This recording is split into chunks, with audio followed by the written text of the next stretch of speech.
inside the gates of Kensington Palace. We'll have a live report from London. Plus, one man's trash is another man's treasure collection. Meet the sanitation worker who's giving new life to the things that he finds on the job. And all rise, because Kitchen Court, it's in session. Jenna and I are going to help you solve your family's biggest house cleaning debate. So what do you say we get started? Because it's time for Today in 30. We do begin with NBC's Sam Brock. He's in hard-hit Laplace, that's in St. John the Baptist Parish, about 25 miles west of New Orleans. Sam, good morning. Hoda, a little more than 24 hours after Hurricane Ida tore through this area of Louisiana, we're getting a fresh look on the ground and in the air of the footprint of disaster. Of course, Governor Edwards telling Hoda that the death toll is likely to rise after catastrophic damage. And guys, not far from where I'm standing right here, people were hiding in attics and leaping onto beds, holding out hope that they would be rescued. This morning, a sobering look at Ida's devastation. Homes submerged in water as far as the eye can see. Nearby roads completely washed out. The ceiling in every room caved in, and it was unbelievable. Desperate families waiting and praying for rescue. It was bad. It was the worst thing ever. The Louisiana National Guard already rescuing 282 people and 32 pets. Just progressively got worse till it was ankles, knees, almost chest level. So we just put the dogs on the counters and then we climbed into the attic. Water levels reaching heights many could not have imagined. We had about 8 feet of water. 8 feet of water inside of your house. Demolished water was past the couches. The road has collapsed. Multiple cars are in there. Overnight in neighboring Mississippi, a highway collapse involving multiple vehicles, killing at least 2 and injuring 10 others. Officials pointing to torrential rain and the impacts of Ida as a contributing factor. Back in Louisiana, many residents now struggling just for the basics. This line for gas stretching down the street as a mangled transformer dangles above the cars. In New Orleans, an eerie quiet as hundreds of thousands remain without power. Residents in the hardest hit areas could have outages for weeks. And officials warning conditions are still very dangerous, including possible alligator-infested floodwaters. In Slidell, a 71-year-old man is missing after being attacked by an alligator and losing his arm. Farther west, Ida's wrath flexed in the form of crumpled roofs and twisted trees. In a show of force, the wind was so strong in Gramercy, Louisiana, it was enough to tip over an 18-wheel tractor trailer, and not just one, but 3 tractor trailers in one parking lot. But out of so much devastation emerge moments of hope. The nurses inside the neonatal intensive care unit at Ochsner Health Hospital volunteering to stay through the night with newborn babies who so desperately need them. My team pulls together. Doesn't matter what's happening, they're going to make sure that the babies are taken care of and that their team members are taken care of. At Children's Hospital New Orleans, the physician-in-chief there saying that so many of his young doctors and nurses took their young families and kids to safer cities like Atlanta and Birmingham, then came back into lockdown in New Orleans to care for their patients overnight. Many of them, guys, still have not seen their own homes, even now. Back to you. Somehow, Sam, that does not surprise me how incredible those folks are. All right, Sam, thank you. That's what they do. Let's bring in Al Roker now. Mr. Roker down in New Orleans once again with more on the situation there and what we can all expect from Ida as that storm moves inland on a path to the northeast. Al, good morning. Well, guys, we are still going to be dealing with the effects of Ida, and now it's making its way to the north. And so here's what we're looking at. Right now, Ida, a tropical depression, 190 miles south-southwest Nashville, Tennessee, 30-mile-per-hour winds. It's moving northeast at 12 miles per hour. Today, it's going to merge with a front that's up to its north. The combined moisture is going to produce torrential rainfall. Tomorrow, rainfall rates moving into the northeast out of the Tennessee River Valley, 2 to 3 inches per hour with this system. Morning rain is going to be heavy for the northeast, the morning rush. That rain will move out to sea by the afternoon and evening, but not before causing some massive flooding. 71 million people are under flood watches or flood warnings stretching from the Gulf all the way up into the northeast and New England. Rainfall amounts, we're talking some places picking up locally 8 inches of rain. New York City could see a month's worth of rain in just one day, but that rainfall, that heavy rain stretching from Boston all the way back to Atlanta, we are going to be watching this very, very closely as that rain continues to fall all over already saturated rain. Al Roker for us once again down in New Orleans. Al, thank you. Hi, I'm Al Roker here in New Orleans. Today in 30, a lot of technology is coming into play now. This is a dehumidifier, a giant industrial dehumidifier, and all of this to try to dry out hotels and places where people are working because there's no air conditioning. This is a very humid place, and so they are getting work done here to try and make sure air conditioning is up and running. They're bringing in portable generators, all that and more, while the power grid is kind of suffering, but they intend to make sure stuff gets done. And by the way, this is our little neck of the woods here, where we're getting stuff done for the Today Show and all the platforms of NBC. I'm Al Roker. That is Today in 30. For breaking news in our changing world, download the NBC News app. Today is now a podcast, available every morning. Listen wherever you get your podcasts.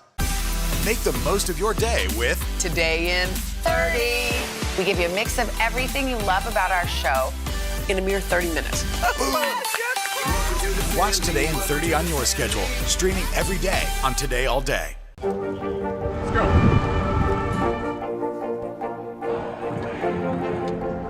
And good evening from New Orleans. There is breaking news. There you go. Sometimes the news can be difficult and overwhelming for kids to understand. Will coronavirus come back next year? So to help make sense of it all, we've created a newscast just for them. Man, you know a lot. We hope your family will watch Nightly News Kids Edition. Stay connected and stream the news you need with Xfinity X5. Our top story is unfolding right now. The fast speed you depend on and a reliable connection for all your devices, whenever and however you watch with Xfinity X5. Today is now a podcast, available every morning. Listen wherever you get your podcasts. Good morning. Welcome to Today. Nice to have you with us. We wanted to surprise Ellie and make her wish come true. What do you think about coming to visit us? Yes. There's only one thing that people are saying. You are Yeah, today actually marks 24 years since Princess Diana died in a Paris car crash, and people have gathered at Kensington Palace to honor her. NBC's Kelly Kobiea is there for us. Kelly, good morning to you. Guys, good morning to you. The brothers, Prince William and Prince Harry, are said to be marking this day privately. But here at Kensington Palace, which is usually closed today, they're opening the gates to the sunken garden later this afternoon so that people can visit that new statue dedicated to Diana. This morning, a solemn anniversary. 24 years after Princess Diana's death, people are remembering her life. Diana will always be a lasting figure. She was a great philanthropist. She was a person who moved the dial on many social issues. But at the same time also, she's the mother of the next but one King of England. Diana was 36 years old, the most photographed woman in the world, when she died in a car crash in a Paris tunnel August 31st, 1997. Sons William and Harry were just 15 and 12. Her tragic story still resonating today, with Spencer, a new movie imagining her life, due out in November, and the fictionalized drama The Crown, still a hit on Netflix. It comes at a turbulent time for Diana's sons. Prince William and Prince Harry last together in July on what would have been their mother's 60th birthday to unveil a statue in her honor at Kensington Palace, with high hopes it would bring the brothers closer again. In a new version of Sussex biography Finding Freedom, released today, the authors claim Harry saw his grandfather, Prince Philip's funeral as a chance to heal family rifts. that Harry booked a one-way ticket because he didn't know how the trip would pan out. And there was a feeling that the trip might also present an opportunity to come together and talk without the filter of go-betweens. The authors say the chat between the brothers outside the chapel was their first face-to-face conversation in 15 months, and they went on to have at least 2 further conversations, and that Prince Harry also spoke to his father, Prince Charles, but their problems remain unresolved. As Prince William and Kate carry on with royal duties, Prince Harry and Meghan are expanding their growing private empire and Finding Freedom authors say entering a new era of visibility with multi-million-dollar speaking, streaming, and publishing deals. Finding Freedom's authors also claiming the two have no regrets. They add Harry and Meghan have reinvented the fairy tale romance with a self-made independent woman playing an equal role alongside her knight. A spokesperson for the Sussexes have said that they did not collaborate on this book, that they were not interviewed for it, that this is all based on reporting by the authors. Guys? And Kelly, that book you mentioned also has some new details about a recent meeting between Prince Harry and the Queen. What more can you tell us? Yeah, so the authors claim that Prince Harry had a very special reunion with the Queen back in April when he was here for his grandfather's funeral, that he has the utmost respect and love for his grandmother despite everything that's happened over the past year, and that he regards her as sort of as an inspiration for his own life of service. Guys? I believe that. All right, Kelly, thank you. Make the most of your day with Today in 30. We give you a mix of everything you love about our show in a mere 30 minutes. Savannah and Hoda bring you what you must know. The biggest moments of the morning. One Republic! Exclusive interviews. Why did it work for you? You're right. I am more talented than the rest. And important headlines. Major medical news this morning. Watch Today in 30 on your schedule. Streaming every day on Today All Day. Make the most of your day with Today in 30. We give you a mix of everything you love about our show in a mere 30 minutes. Watch Today in 30 on your schedule. Streaming every day on Today All Day. It has been a long year. Yeah, where it's been anything but normal. Well, now there's hope. The COVID vaccines. I know. It's been a little confusing. Like really confusing. So it's more important than ever to make a plan. Visit planyourvaccine.com to find out where and when to get your vaccine. What are you waiting for? Roll up your sleeves and plan your vaccine. Plan your vaccine. Plan your vaccine. Today is now a podcast available every morning. Listen wherever you get your podcasts. Stay connected and stream the news you need with Xfinity X5. Our top story is unfolding right now. The fast speed you depend on and a reliable connection for all your devices, whenever and however you watch with Xfinity X5. Some experts say that this bill still isn't enough. Do you accept that criticism? There's been a ton of confusion from the CDC. Can we try to clear some of this up? Is America safer today with the Taliban in charge of Afghanistan? If it's Sunday, it's Meet the Press. The Meet the Press Chuck Toddcast, free wherever you get your podcasts. For breaking news in our changing world, download the NBC News app. As you can imagine, with power out and with all sorts of issues, food insecurity becomes a big problem. Well, one of the people we know who has been dealing with that on a regular basis has been our friend Chef Jose Andres, and you run the World Central Kitchens with a terrific staff. You just got back from Haiti, and you're here now. How are you doing, and what are people looking for when they come into the kitchens? Well, we always try to move into the city, the region, before the hurricane hits. So we already had close to 20 people at World Central Kitchen, besides all the amazing volunteers on New Orleans that we've been working with them through this entire pandemic. So for us is two things: make sure that we have kitchens with generators, and more important, that we have refrigerators full of food. That's why Hours after the hurricane leave, we are able to start cooking, and more important, start looking for the communities and the people that need our help with food. How do you find the food? I mean, I understand you were able to scrounge up like 20,000 pieces of fruit before things had even finished up here. And even more, we have hundreds of thousands. Fruit is not going to be an issue for us for the next week. Why? Because you look for the local businesses. You look for the people that they are already waiting for you. What happened?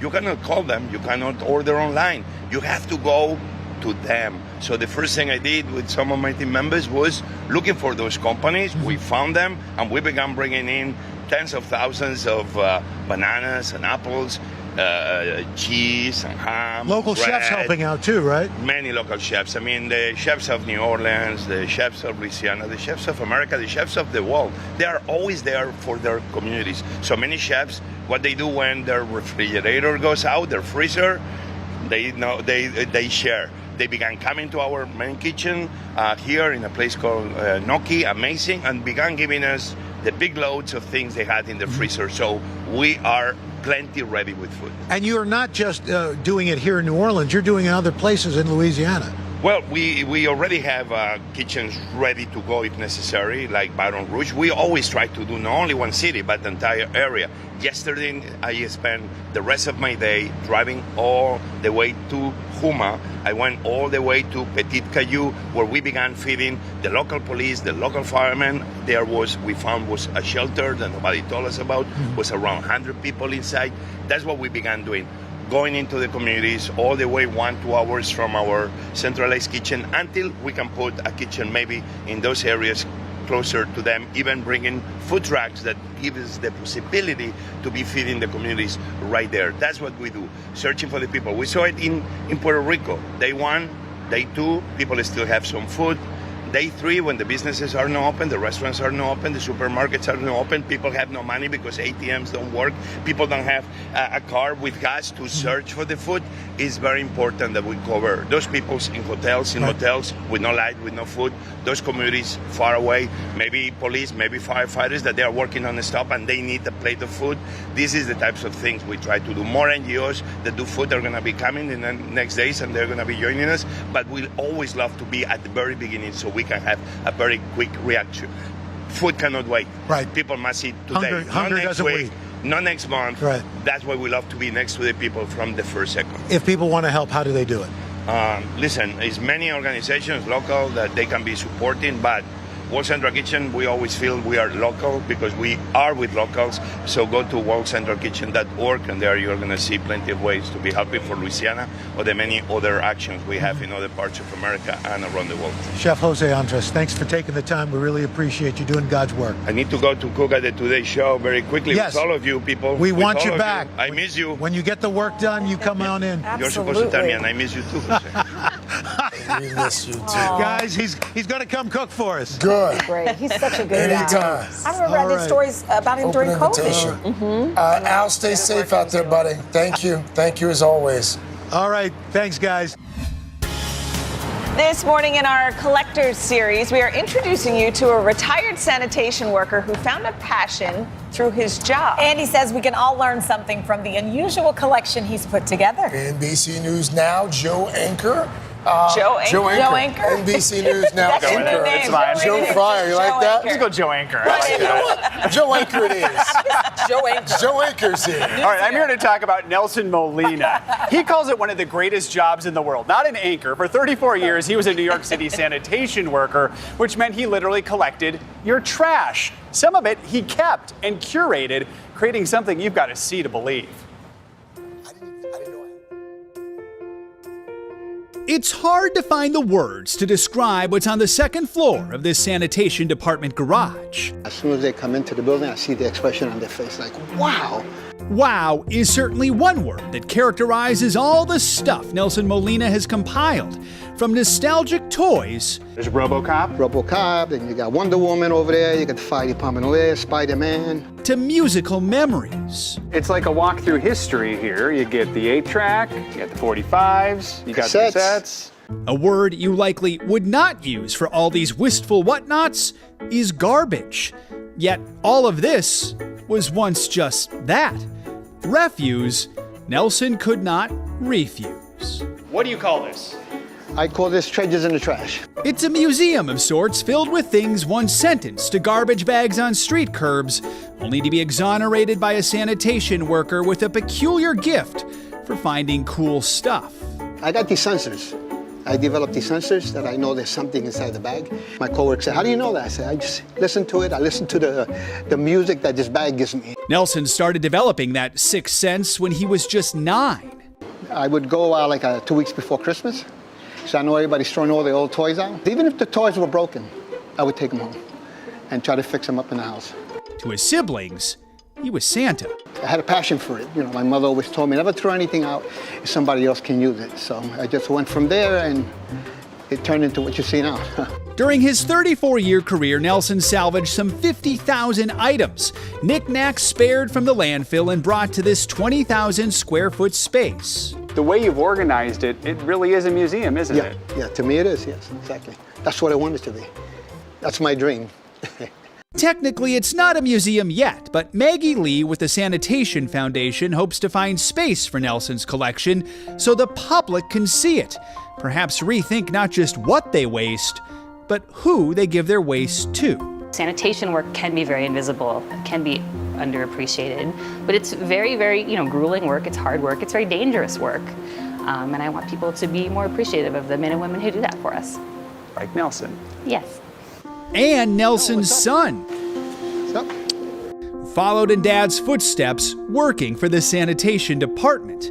Here in the museum, you'll also find an item that reminds Nelson of his dad. You can feel how heavy it is. A Star of David made of metal from the World Trade Center. When Nelson sees it, he thinks of the days after 9/11 when he was working at the collapse site, but suddenly had to leave because his father was rushed to the hospital. My father was in critical condition. Excuse me. Okay. So 3 days later, he passes away. Memories of his dad quickly come flooding back.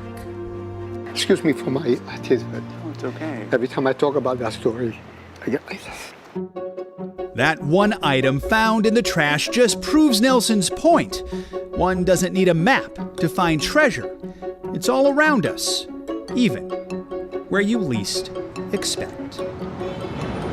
Nelson is now 68 years old. He's been retired for a few years. These days spends more time with his grandkids, less time curating the museum. But the hope is that public tours for Treasures in the Trash will start again in a couple months and that the Sanitation Museum, an actual museum, becomes a reality in the coming years. Wow, I love that's a cool idea. I love that he gets a feeling, before he opens a bag. He just knows which ones he have knows the the items. sound between like a beer bottle and a vase. Wow. You can tell. You asked a good question during the story there. This idea that Are you allowed to take people's trash? He's not taking it for himself, so Okay. yeah, you're not. So it's part of this broader thing he's put together. Okay. And if I put it outside, That's go a for it. fascinating story, Yeah, Joe. so good. Joe Anchor. Joe Anchor is here. Formerly known as Joe Fryer. Thank you. Stay connected and stream the news you need with Xfinity X5. Our top story is unfolding right now. The fast speed you depend on. We begin with breaking news right now in Florida. And a reliable connection for all your devices. This story matters to all of us. Whenever and however you watch. Our bite-sized mix of everything you love about all 4 hours of our show, but half the calories. Oh, yes. With Xfinity X5.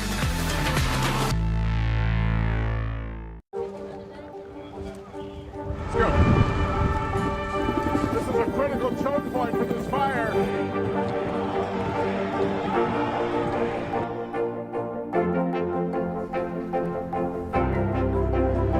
And good evening from New Orleans. Nice to really spend some time with you. Appreciate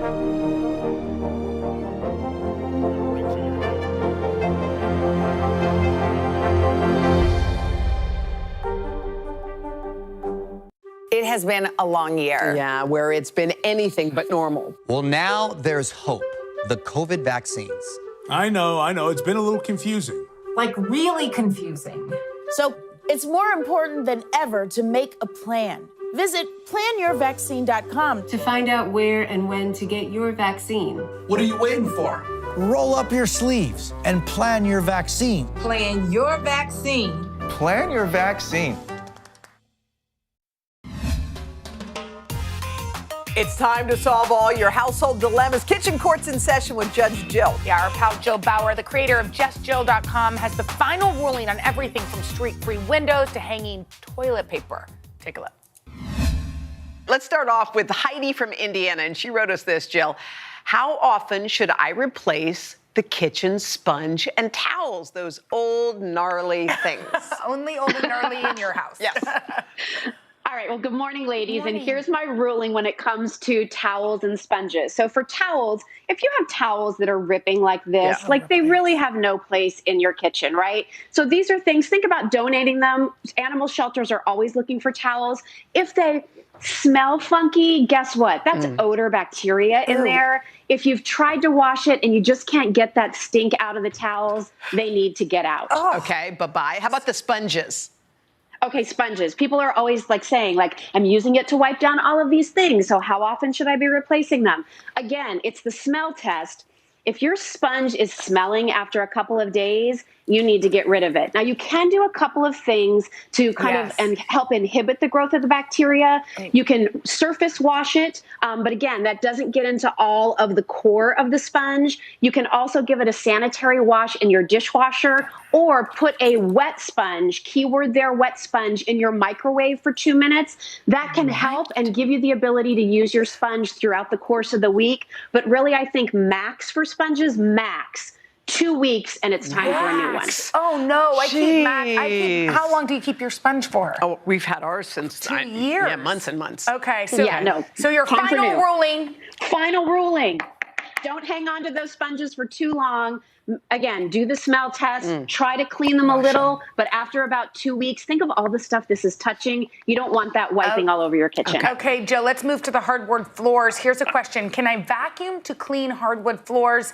Debbie in Illinois wants to know this. So I don't have a problem using a vacuum on hardwood floors, except that it needs to be a vacuum that doesn't have a brush roll or gives you the ability to turn off the brush roll, because that brush is going to be creating microscopic scratches on those beautiful hardwood floors. So put it on a non-brush mode where you still get the suction, and then I have no problem using your vacuum on your hardwood floors. Okay, and how about fake wood? You can use it if you want. Yeah, I mean, again, there's also attachments that you can get for your vacuums. So maybe instead of the, brush roll, there's a softer one, and that might be a better option. Okay, cool. So your ruling is yes, but be careful. Yes, exactly. Let's talk about cleaning mirrors and windows. Yeah. I mean, I'd spray them, and I can't. There's always streaks. Yeah, so a lot of the streaks come from perhaps the cloth or paper towel that you might be using to clean them.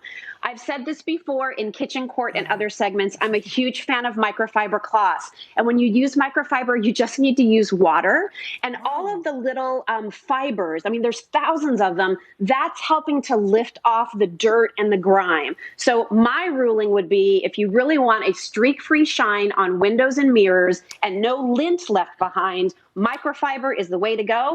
Hey, Jill, I have one question. I used to do car washes when we were kids to make money, and we always wadded up newspaper in a big ball and wiped the windows. Yes, and it seemed like it was streak-free. Does that work too? So it helps with streaks, Hoda, but the thing about using newspaper in your home windows is sometimes the black ink will bleed onto the frame. On the frame, on the frame of the window. And once that gets there, now it's going to be even harder to clean the windows. And I like to keep things simple. You probably got on the frame of some people's cars. Well, too bad, because they paid $6. Okay, so, all right. So we got to get to this over-under debate. Chelsea Handler had the question. So the question is it over with the toilet paper, or is it under? Yeah, Beth in Washington, and really all of us want to know. All of America. Let's just hope you rule with us, please, Jill. Okay, so here's the thing. I actually have legal documentation from the 1890s, which is when the patent for a toilet paper roll was filed. And in those drawings of the patent for toilet paper roll, the paper was over. So that is the final verdict. That was fun. So much fun, we should do it again tomorrow. All right, let's do it. We'll see here. We're going to enter the month of September, and we're going to give you a lineup of the best books to read. And we also have some great solutions for you if you're feeling anxious about heading back to the office after working from home for so long. Okay, bye. See you tomorrow.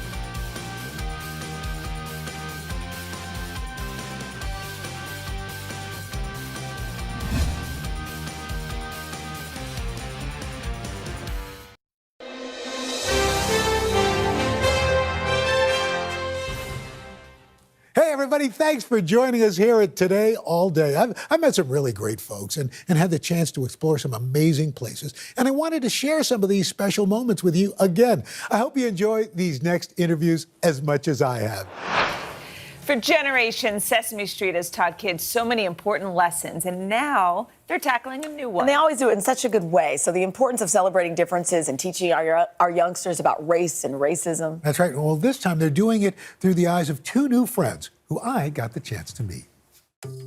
Hi, my name is Wes. Hey, everybody. I'm Elijah Walker. Hi, Elmo's name is Elmo. There are two new neighbors in the neighborhood.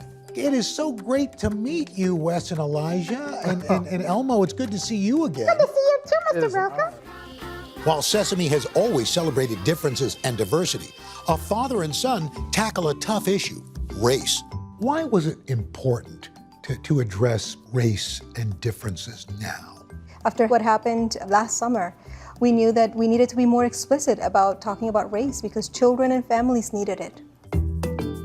With Sesame's Coming Together initiative, creating the ABCs of racial literacy, seeing the issue as Sesame always does through the eyes of a young child.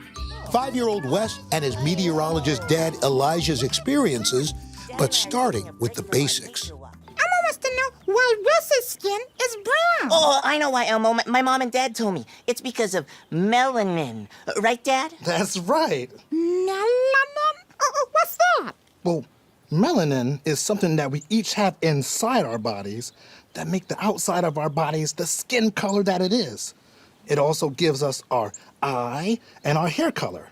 Experts say children begin to notice the differences in race in infancy and start forming their own sense of identity at a very young age. So Sesame decided to tackle race and racism head on. One of the great things about Sesame Street is that people accept people for who they are. But Wes, there have been times where people have done things or said things that didn't make you feel good. There was one time at my old school when I wanted to be the pretend guitarist, but they said that I couldn't be the pretend guitarist because of the way that I look, because people who look like me should be rappers because they rap the best. And that wasn't very nice. It made me feel really bad. But then I talked to my dad, and he told me that I could be whatever I wanted to be. A study commissioned by Sesame Workshop of parents with kids ages 6 to 11 reported that 42% had personally experienced discrimination. Nearly 2/3 of those with Black children reporting racist incidents. So to help, Sesame created videos like Breathe, Feel, Share to help kids have open conversations about race and racism. Breathe. To calm down. Feel. Notice how I'm feeling and say it. And then share. Tell a grown-up what happened. For the grown-ups watching, a guide to help with those tough conversations. Elijah, I've had to have difficult talks with my kids, but it's particularly tough when you've got to talk to a 4 or 5-year-old about race. How difficult is that? Yeah, we talk about being proud of things. We talk about things that make us unique, and we talk about some of the difficulties that can come. Were you surprised that after all this time, you still have to have those conversations? I'm not surprised. I'm disappointed sometimes. But things do seem like they're getting better, but we want to make sure that we equip our kids with the tools that they need to talk about and to exist in this world. Teaching these lessons through Sesame characters allows for a directness, a lack of nuance that young kids are looking for. It was important for us to make sure that people understood not only what was right, which is what we were modeling, but also what was wrong. And so this initiative is trying to really represent that for children and to use language that families and children feel comfortable with. And since Elijah and I share a fondness for forecasts, the weather report seems somewhat similar across the country. Ernie's Grove, Washington, 88 degrees. A perfect weather to float your rubber ducky. That's right. Grover Beach, California, 88 degrees. And that's just super. Bird City, Kansas, 88 degrees. Oh man, I'd like to get out to the park and feed the pigeons. 88 degrees in Oscar, Minnesota. Well, hopefully it'll get some rain. I know Oscar would love that. Oh, that's fun. So he's a weatherman, huh? That's right. I love that. So, That's cute. And, you know, it really is what's so special about this. You need to be able to have these conversations. And something like this helps parents, not just the kids, but the parents have those conversations. And it feels warm. It feels safe. Yeah. And you know what I mean? Good way to start those conversations. Exactly. Watch this, and then we can talk through Right. it. That's So, good. and for all these resources to have conversations with your children, it's available for free through Sesame's In the Communities initiative. And you can find a link to it on our website at today.com. We're back with another special edition of Buddy Up, where the four of us hang out together for some fun away from work. In the past, Chanel Jones and I have teamed up as the News Nerds versus Al and Dylan, a.k.a. the Weather Wimps. Wait, the last time we did a Buddy Up, I was pregnant? You're pregnant all the time. Yeah. Interesting. No, the Pictionary. Oh, then Pictionary, right. Okay. There you Last go. in person. Keep moving. Okay. The Wizards came out on top of Yes. those ping pong and virtual Pictionary. So our first real-life adventure after a year of Zooms, we went over to Chelsea Pier Fitness to right here in New York City to play some summer backyard games. We posted a poll asking who you think would win. Let's find out if you were right. It was a gloomy afternoon in Manhattan for our first in-person Buddy Up in over a year. But we weren't about to let it rain on our parade. This is the first time we've been together in person. It's to been buddy a while. up. I'm so happy. We've got a little urgency because there's a big line of thunderstorms. Just saw that. We are the Weather Wizards. Oh, my goodness. So let's get it going. Our first backyard game, a classic, cornhole. How do you score cornhole? So I think, if I remember correctly, I'm usually pretty drunk. In the hole is 3. On the board is 2. Off the board, half off the board, like if it's dangling, it's 1. Are you taking notes on this? Well, yeah, to score. Ooh! Oh! Wow. Doofus. Oh, name calling this early? Oh! Look at me. Look at me. I'm Craig. I'm awesome. Oh! Boom! Look at you! Yes. Look at you! Yes, Cornhole Pro! Cornhole Pro! Yes! Yes!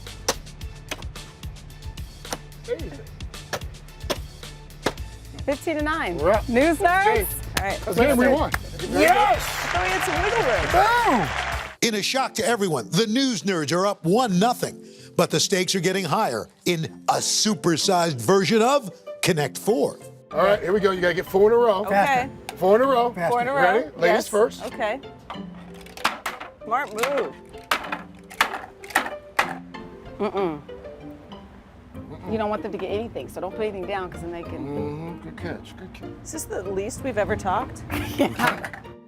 Ow! Yes! The old man's lost it! You did it The on old man's purpose. lost it! He just wanted the game to end. Okay, one sec. Next. Things aren't looking great for both Team Weather Wizards or literally the weather. There's lightning and thunder coming. Is that becoming like a roll cloud? Look at that. With the storm approaching, it's time to get a move on for our grand finale, Can Jam. If it just hits the side, that's 1 point. You throw it, falls in, that's 2 points. Will Team Weather put any points on the scoreboard? Now, if it's above and you knock it in, you jam it, that's 3 points. If it goes straight in, game over.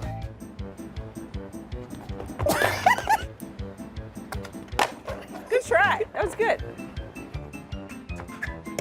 This storm's getting Now, vicious. watch it'll go. 4-3. Okay, fine, just hit the thing. Oh, close. So 4-4. I know. That might have gone in. All right, Good. 4-4. First one to 5. All right. 6. Mean Can Jam. Despite the Weather Wizards' Can Jam comeback, they were still down 2-1. We had a choice, keep going or stay dry. As you can hear, and as we've seen, Okay. ta-da, we've got a line of pretty severe thunderstorms rolling in. It would So, seem to be that way. I think it's time to call this buddy up. Why? Because I don't want to die. Go News Nerds, we won. You won! Yay! Makes them feel better. Oh, we heard you. She booed us. Yes, she did. Boo us? She did. You know, listen, I love teaming up with Dylan, but I will say you are the most competitive human being. I will. competitive. I got a little annoyed at you because you handed over the game of Yes, sports because to you know what? You I have let so them few years win. left on this planet. I was so I did worried. not want to spend them electrocuted. I thought you were a little competitive. I was so worried about the weather. We were like, oh, whatever. So, can you imagine the headline? Like if Al Roker got struck by lightning? Yeah.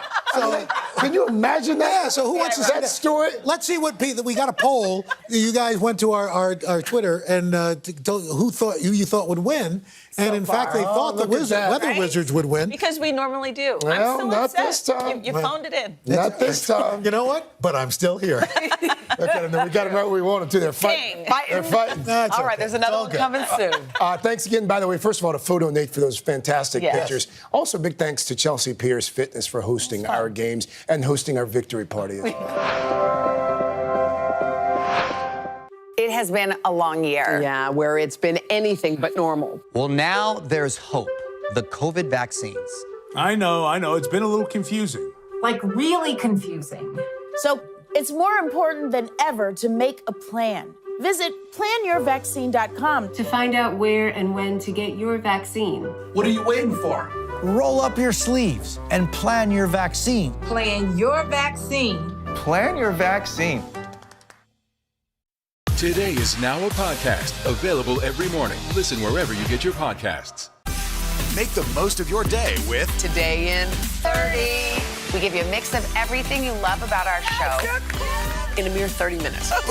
Savannah and Hoda bring you what you must know. The biggest moments of the morning. One Republic.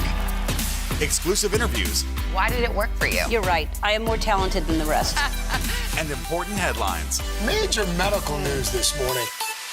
Watch Today in 30 on your schedule. Streaming every day on Today All Day. Today is now a podcast, available every morning. Listen wherever you get your podcasts. The Meet the Press Chuck Todd Cast, free wherever you get your podcasts. Some experts say that this bill still isn't enough. You accept that criticism? There's been a ton of confusion from the CDC. Can we try to clear some of this up? Is America safer today with the Taliban in charge of Afghanistan? If it's Sunday, it's Meet the Press. We Run 313 is about more than working up a sweat. I got a chance to talk with the two friends who are setting the pace. It's bigger than just getting out there and linking up and running. 32-year-old Lance Woods, a project manager for a local nonprofit, and 30-year-old consultant Joe Robinson are both enthusiastic runners from Detroit, introduced 2 years ago. One friend saw that we were both participating in the Miami Marathon, and then they put us together. Motivated by a love for their hometown, the Fast Friends created a running club in May of 2019, proudly boasting their area code called We Run 313.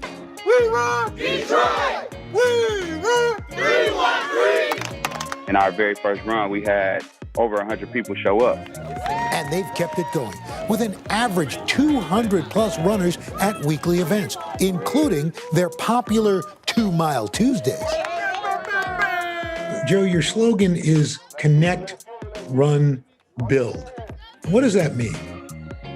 What it means is short for our mission, connecting like-minded individuals through running to build a happier, healthier community.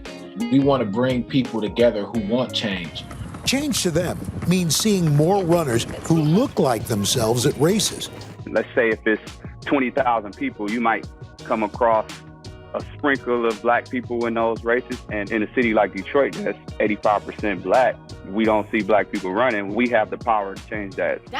But the pair's primary goal? Helping residents reap benefits like lowering risk of heart disease and diabetes and improved mental health. How has this shaped you physically and mentally? Running has been the most transformative process. I mean, whether it was mild depression or anxiety, running has just helped me deal with those things in a different way. And I feel stronger than ever.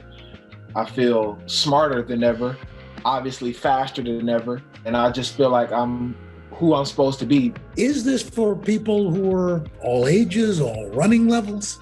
And yes, it is for runners of all levels. We have people from 6 all the way up into 65, all paces, all sizes, all races. And the impact that we got from We Run 313, it surprises us to this day. All the way through. Good job. We're seeing lifelong friendships being formed. We're seeing people start businesses. We're seeing people not only start businesses, but meet their clients at our runs. We're seeing relationships. Hopefully we'll get a marriage out of the Run Club soon. People come to us and tell us personal stories about how it's changed them from the inside out. The greatest thing is that you're not doing it alone. The beautiful thing about it is that you have a whole community of support. We're encouraging one another. If you're falling behind, we got pace leaders that's going to say, come on, you got this. Good job, all the way through. How did the pandemic impact your mission? When everything shut down, Joe and I, we was encouraging people, hey, this is a great time for you to take your health serious, get out there and get outdoors and run. We started a Run Solo campaign. With COVID-19, it made us look at things from more of a macro level rather than just micro in the city of Detroit. And we started to engage people nationally. Today, Lance and Joe are committed to going the distance for those ready to follow their lead. If somebody told you that this was what you would be looking at 2 years ago, what would you have thought? It would have been very difficult to believe. But now I know. Running has led me to believe anything is possible, especially when it's in the name of progress, when it's in the name of positivity, and when it's in the name of change. We run 313. Everybody hands in. That's awesome. Yeah, what's really cool is they're going to use We Run 313 as a form of activism. Last year, they ran to honor Ahmaud Arbery, the unarmed black man who was killed while jogging in Georgia. They've also partnered with a local retailer to provide more than $10,000 worth of running shoes to their community. And they're going to be working with the Detroit Pistons on a 2-week fitness challenge. So they're expanding and really bringing the mission forward. And the mission and just so good for people's bodies and minds and health. Stay connected and stream the news you need with Xfinity X5. Our top story is unfolding right now. The fast speed you depend on. We begin with breaking news right now in Florida. And a reliable connection for all your devices. This story matters to all of us. Whenever and however you watch. A bite-sized mix of everything you love about all 4 hours of our show, but half the calories. Oh yes. With Xfinity X5. For breaking news in our changing world, download the NBC News app. Today is now a podcast available every morning. Listen wherever you get your podcasts. Make the most of your day with Today in 30. We give you a mix of everything you love about our show in a mere 30 minutes. Savannah and Hoda bring you what you must know. The biggest moments of the morning. One Republic! Exclusive interviews. Why did it work for you? You're right. I am more talented than the rest. And important headlines. Major medical news this morning. Watch Today in 30 on your schedule. Streaming every day on Today All Day. Today is now a podcast available every morning. Listen wherever you get your podcasts. For breaking news in our changing world, download the NBC News app. Good morning. Welcome to Today. Nice to have you with us. We wanted to surprise Ellie and make her wish come true. What do you think about coming to visit us? Yes. There's only one thing that people are saying. You are Today is now a podcast available every morning. Listen wherever you get your podcasts. Good morning. Welcome to Today. Nice to have you with us. We wanted to surprise Ellie and make her wish come true. What do you think about coming to visit us? Yes. There's only one thing that people are saying. You are The Meet the Press Chuck Toddcast, free wherever you get your podcasts. Rokathon. Come on. You know what? We had a lot of fun with a lot of help. Number 5, and oh so fine weather relay that got our NBC stations and affiliates involved from coast to coast. To pull this thing off, we tried to get the 10th Guinness World Record title. That's right. Rokathon starts now. Here you go. We had a ball with Rokathon 5. Here's your ball. Here's the beach ball, buddy. Hey, Al, thanks so much. Our coast-to-coast online weather reporting relay started our summer in the Sunshine State. Kicking things off in Tampa. Thanks, Al. All right, we started out as low as 79 this morning. Making our way clear across the country from a coastline corner of Maine to sandy beaches of Waikiki. And everything in between, including lakesides, deserts, and mountains. It was an epic, one-of-a-kind summer forecast streaming live on Today All Day. getting a nice breeze. We've been sweating to the 90s and the triple digits. We have cloudy skies, a beautiful morning. Visiting nearly every state involving dozens of our affiliate family in an effort to set a new Guinness World Record. Got it! After 3.5 hours, All right. Okay. well, all right, thank you. That's how fast you were. The space-time continuum. This is a brand new Guinness World Record title. Rokerthon 2021, crossing the finish line. Wow. Way to go, Al. We done our adjudicator from Guinness. It was a lot of fun. And we had the beach ball thing, and of course we were throwing and people had their beach ball. Yeah. But because of the time delay sometimes, I'd have the beach ball before they threw it, or vice versa. So Al, does each person, each one of those weather meteorologists get a Guinness World Record title? They all do? They all get a certificit. Wow. So they are part of pretty cool. Where do you put all of your Guinness certificates, by the way? I keep them right next to my Guinness beer. And his Emmys. But I mean, does it, so you were kind of the ringmaster in between each thing. Moving along. So We were right there along the Jersey Shore. And a shout out to the nice people at McClune's at Pier Village and Long Branch. I have an idea for Rokerthon 6. That was real cool. Yeah. I don't know yet. No, but I have an idea. Oh. Beat your own Rokerthon 1 record. Remember when you broadcast for like 56 34 hours. Oh, 34 hours. That might have been my favorite. It was my... No, I'm not. Did Dylan put you up to this? No! No, I just thought it was amazing. But also, it was scary. I forgot that, too. Yeah, Never mind. I fainted. Do the sandwich thing again. All right. Nobody understood that one. Well, again, the entire thing was live on our streaming channel, Today All Day, which, of course, can be found at today.com. And for updates on all our new programs, you can text all day to 34318. All day, all what night. was that sandwich one again? Yeah, I don't... What was that record? Quite understood The that most one. number of Don't try to make it make sense. No, But you got the record. I did, baby. And this was a good one. The Meet the Press Chuck Toddcast, free wherever you get your podcasts. It has been a long year. Yeah, where it's been anything but normal. Well, now there's hope. The COVID vaccines. I know. It's been a little confusing. Like really confusing. So it's more important than ever to make a plan. Visit planyourvaccine.com To find out where and when to get your vaccine. What are you waiting for? Roll up your sleeves and plan your vaccine. Plan your vaccine. Plan your vaccine. Stay connected and stream the news you need with Xfinity X5. Our top story is unfolding right now. The fast speed you depend on. We begin with breaking news right now in Florida. And a reliable connection for all your devices. This story matters to all of us. Whenever and however you watch. Our bite-sized mix of everything you love about all 4 hours of our show, but half the calories. Oh, yes. With Xfinity X5. Good morning. Welcome to Today. Nice to have you with us. We wanted to surprise Ellie and make her wish come true. What do you think about coming to visit us? Yes.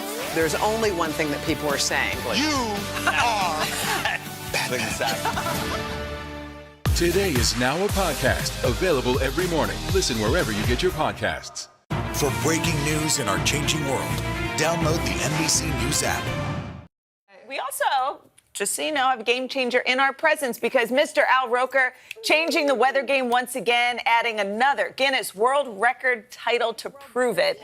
You set the record yesterday, a world record during a coast-to-coast summer weather relay.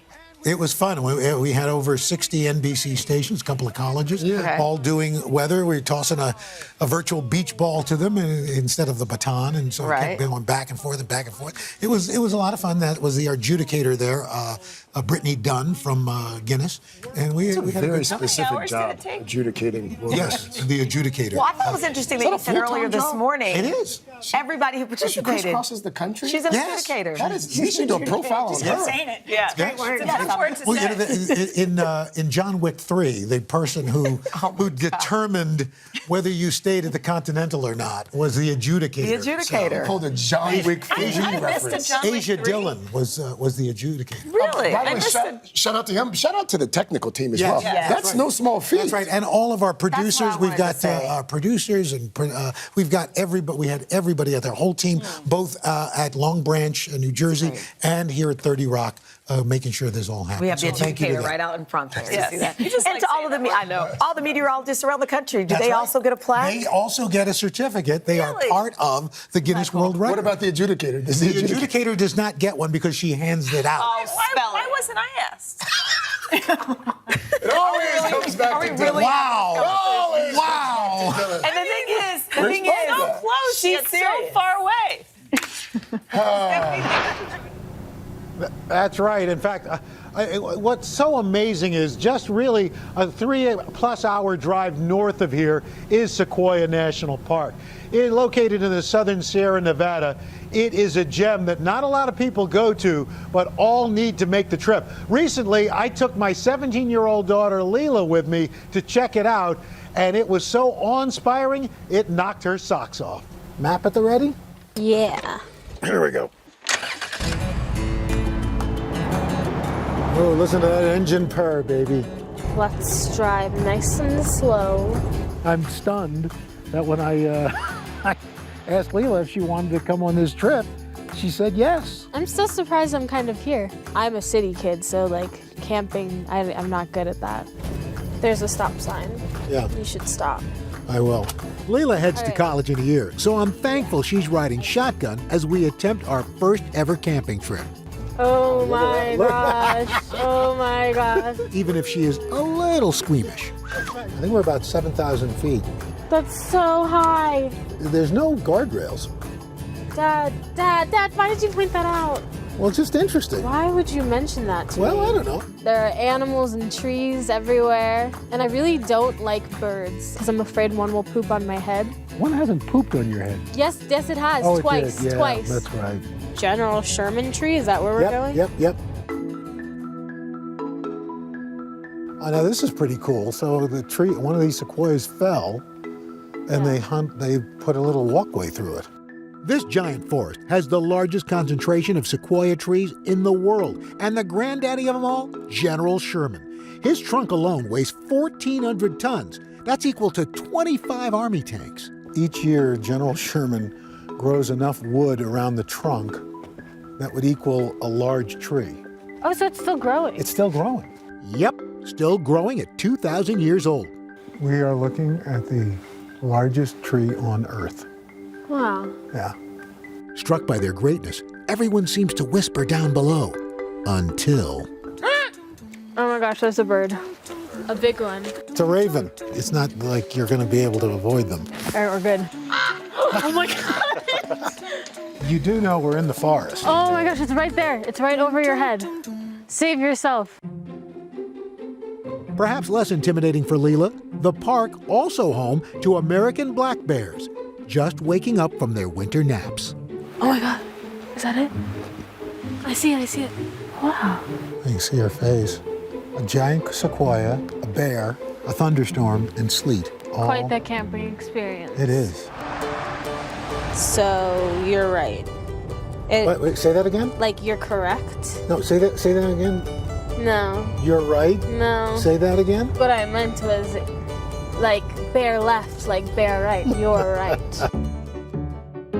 I don't think I ever have really roughed it before. We camped out once in our backyard. Yeah. We didn't last the night. No. Both doors facing desired direction. What does that mean? This is the top. Do you blow it up? No, there's no, it doesn't inflate. That's close enough. That's not correct. Yeah. Do you have a hammer? Nope. Where do these go? They look like nunchucks. Pole sections. Oh, good. Sleeting. How do you think this is going so far? Terribly. Terribly. Wait right there. Okay. Look what I found. Check it out. Wow. Ding! Magic. Let's go catch some fish. Nice casting. Dang. Fishing in the sleet. And plan B. Eat our hands. Eat our own Going to be tube steaks and burgers. Who calls hot dogs tube steak? Have you started a fire? Never. I've never started a fire and had no desire to. Yeah, I don't really had no want to reason to. So you get your newspaper and some Don't cardboard. do all of it.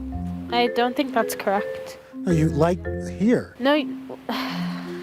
That's not how you do it. That was drilled into us. Don't start fires. Don't, You Smokey see the Smokey Bear. Bear. Yeah, Smokey the Bear. It's like only you. He's pointing. He's looking at you. Don't do it. That is a fire. What do you say? Our next vacation, you, me, your brother and your sister and mom, go camping. For now, I shouldn't push it, but it's not a no. I'll take that as a maybe. So I got to tell you, it is one of the most awe-inspiring sights. You cannot even, as great as the video was, and our camera guy, Ray Farmer, did a great job, it doesn't do it justice on TV. Guys, you got to see it.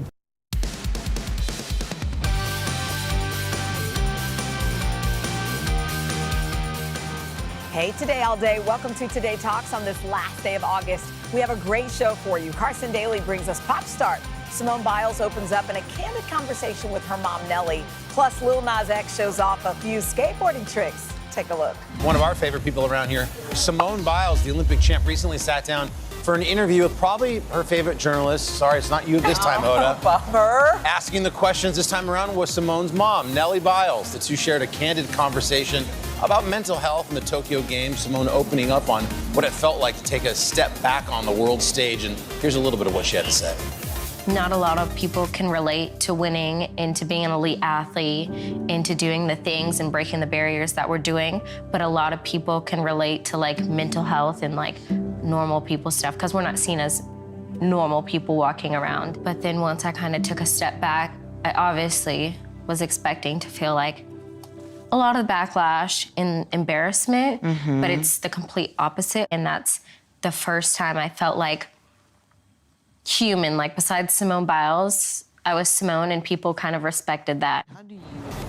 Hoda, you were there. What's your take on that conversation with her mom? What a beautifully intimate conversation. I was just thinking how tough it must be for Nellie to listen to her daughter talk about the pain she endured. She loves her little girl so much, and to hear her be so open and honest about it. But I was texting Nellie during the Olympics, and she just kept saying, like, pray for Simone, sending hearts. So to watch them sitting together and seeing that. Do you think her mom has a good idea of how many millions of people she is going to help by being so brave to talk about her mental health status? You know what? I don't know that that's probably dawned on her. I think they see her as this incredible athlete. She's probably going to influence a lot more people through this. You're right. It's a great conversation. We encourage you to check it out. You can head over to today.com. Next up on Pop Start, Lil Nas X. He sings, he dances, and I guess maybe he skateboards too. Take a look at this video Nas posted to TikTok showing off his new skills.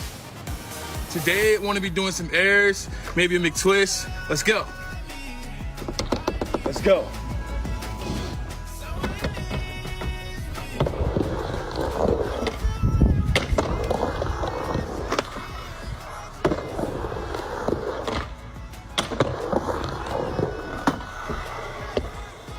And that's how you skateboard. Yeah. Thank you. That makes more sense. That makes more sense. That's a little switcheroo there. Yeah. That is Tony Hawk, if you're wondering. That is the Michael Jordan of skateboarding there. Tony Hawk, the Old Town Road singer, sharing this picture on Instagram, hanging with Tony, the pro skateboarder there, writing in the caption, Blood Brothers. Pretty cute little video there. Next up, the Velvet Underground, the influential 60s rock band from right here in New York City, the subject of an upcoming documentary. The first trailer gives fans a look at both new and archival interviews from the Velvet's history, including conversations with their former manager, artist Andy Warhol, and band members John Cale and Mo Tucker. Here's a peek. We're sponsoring a new band. It's called the Velvet Underground. Lil's music was very heavy. Everything he does in that crackly voice of his resonated. That weirdness, it shouldn't have existed in this space. His music sounded like nothing else. And all of a sudden, it would stop like that, and the audience would be dead silent. The Velvet Underground had hypnotized them. A lot of people have been waiting for this documentary, The Velvet Underground. It's going to hit Apple TV Plus on October 15th. Looks great. Next up, Kim Kardashian and Kanye West. Over the weekend, Ye, of course, released his 10th studio album finally, Donda, and no surprise, it set a bunch of new records, including #1 on Apple Music's top album charts in just 24 hours. Also, more than 60 million streams. That's just here in the U.S. Well, Kim took to Instagram to show her support for the new album, showing screen grabs of the tracks that she was listening to, but fans were quick to notice that something didn't look quite right. I don't know if you can see what's going on there. What? Oh, it hasn't rolled? How about the volume just turned all the way down? Of course, Twitter lit up in a response. One user commenting, "Not Kim listening to Donda on mute." Clearly, you cannot get anything past on camera. That's how my wife listens to me. No. It's always when you post a photo on Instagram, it's never about the subject in the center. It's always about, what's that book in your bookshelf back there? Finally, Dwayne Johnson, the pro wrestler and movie star, maybe used to playing a hero on the big screen, but The Rock recently drew some attention online thanks to one TikTok comparing his good looks to that of a real-life hero. Take a look at this. I really don't think y'all are ready for this because this is insane. Look at him. You cannot tell me that is not Mr. Dwayne. Dwayne The Rock Johnson, it's him. That's Dwayne The Rock. You're not convincing me otherwise. Is it? That's actually Lieutenant Eric Fields of Morgan County, Alabama on the left. Oh, wow. Seeing his look-alike gone viral. But now The Rock responded to this on Twitter writing, "Wow, guy on the left is way cooler. Stay safe, brother, and thank you for your service." Actually a doppelganger? Mate, it's crazy. Yes. Not surprisingly, Lieutenant Fields says he hears this comparison of looking like The Rock all the time, and for good reason. Well, he's also ripped too. Yeah, great compliment. You could use that for to your bent for evil. Getting in all the great restaurants in Alabama. Oh, my goodness. Sign autographs. I bet he has used a little bit. Coming up next on Today Talks, we're back in the kitchen with Dylan and Cal. Stay with us. Good morning. Welcome to Today. Nice to have you with us. We wanted to surprise Ellie and make her wish come true. What do you think about coming to visit us? Yes. There's only one thing that people are saying. You are. Stay connected and stream the news you need with Xfinity X5. Our top story is unfolding right now. The fast speed you depend on and a reliable connection for all your devices, whenever and however you watch with Xfinity X5. Make the most of your day with Today All Day. Get closer to all your friends at Today in a whole new way. Today in 30. We give you a mix of everything you love about our show in a mere 30 minutes. Shop today with Jill Martin. We're helping you shop like never before. The latest styles and biggest names. Today Food. Things are heating up in the Today All Day kitchen. Cooking essentials and recipe inspiration. Get ready. Are you ready? Oh, I'm so ready. Only on Today All Day. Sometimes the news can be difficult and overwhelming for kids to understand. Will coronavirus come back next year? So to help make sense of it all, we've created a newscast just for them. Man, you know a lot. We hope your family will watch Nightly News Kids Edition. Today is now a podcast available every morning. Listen wherever you get your podcasts. For breaking news in our changing world, download the NBC News app. Today is now a podcast available every morning. Listen wherever you get your podcasts. Welcome back. Today on the third hour, we are cooking with Cal. Dylan Dreyer makes her family's famous meatballs with a few special guests. Check it out. It is time now for another edition of Cooking with Cal, and my little chef and I are making a cherished family recipe straight from Sicily with help from another special guest. It's a special edition of Cooking with Cal. What are we making today? Meatballs. Meatballs. So we have enlisted the help of my mother-in-law, your Nana, right? And where did this recipe come from? Well, this was Brian's great-grandmother's recipe. She brought it over from Sicily with her. So Brian's great-nana means this is your great-great-nana's recipe. So we've got ground veal, ground beef, and ground pork. The secret, I think, is the eggs, right? That's at the end. After everything's done, then you put the beaten eggs on top of it, and it keeps it all together. So, where do we start? What do we do? Okay, so we're gonna season the meat because it's very blah without it. So lots of salt, lots of pepper. You wanna do salt or pepper? Lots of pepper, Do salt? Okay. I'm gonna make this so salty. And you're gonna do garlic powder and onion powder. Okay. That seems like a lot. So now we put breadcrumbs in a bowl and then just add milk. Yep. Calvin, I have something special for you. Onion goggles. Maybe you won't cry this time. Put your hand on top.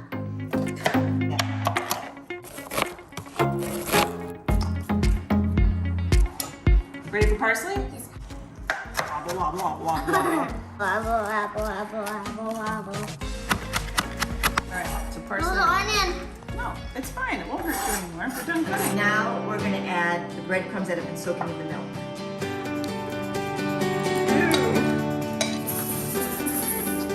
You are not helping.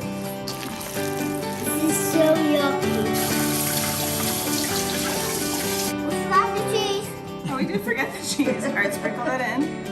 Oh, my hands were clean. We gotta do this again? No. All right, I guess I'll do it. Okay, so now eggs. Eggs, we beat the eggs in a bowl. We use a lot of eggs because that's what gives it the fluffiness and the... Okay. Keeps it together. Okay. Yes! Yes! 4. You did 5 eggs with no shells! Good job! Yeah, good job.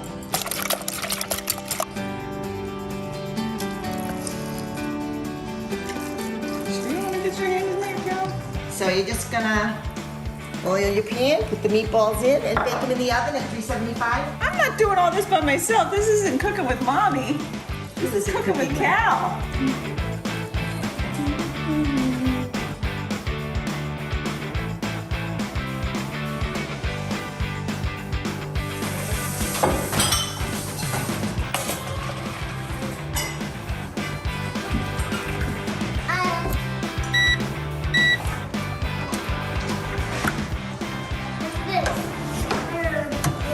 Come back up.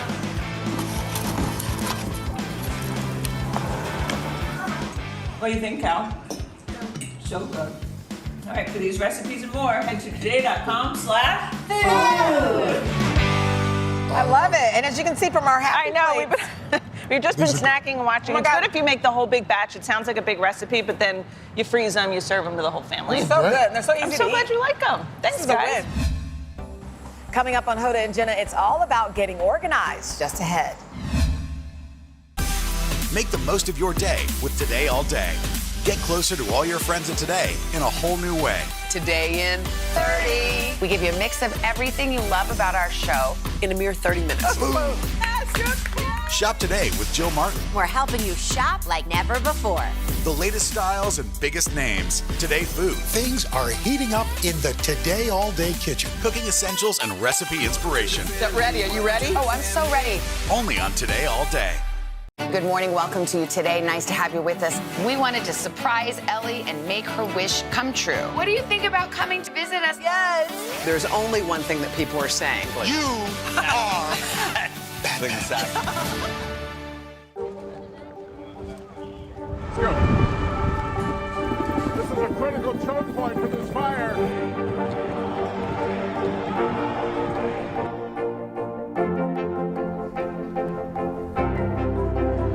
And good evening from New Orleans. Nice to really spend some time with you. Appreciate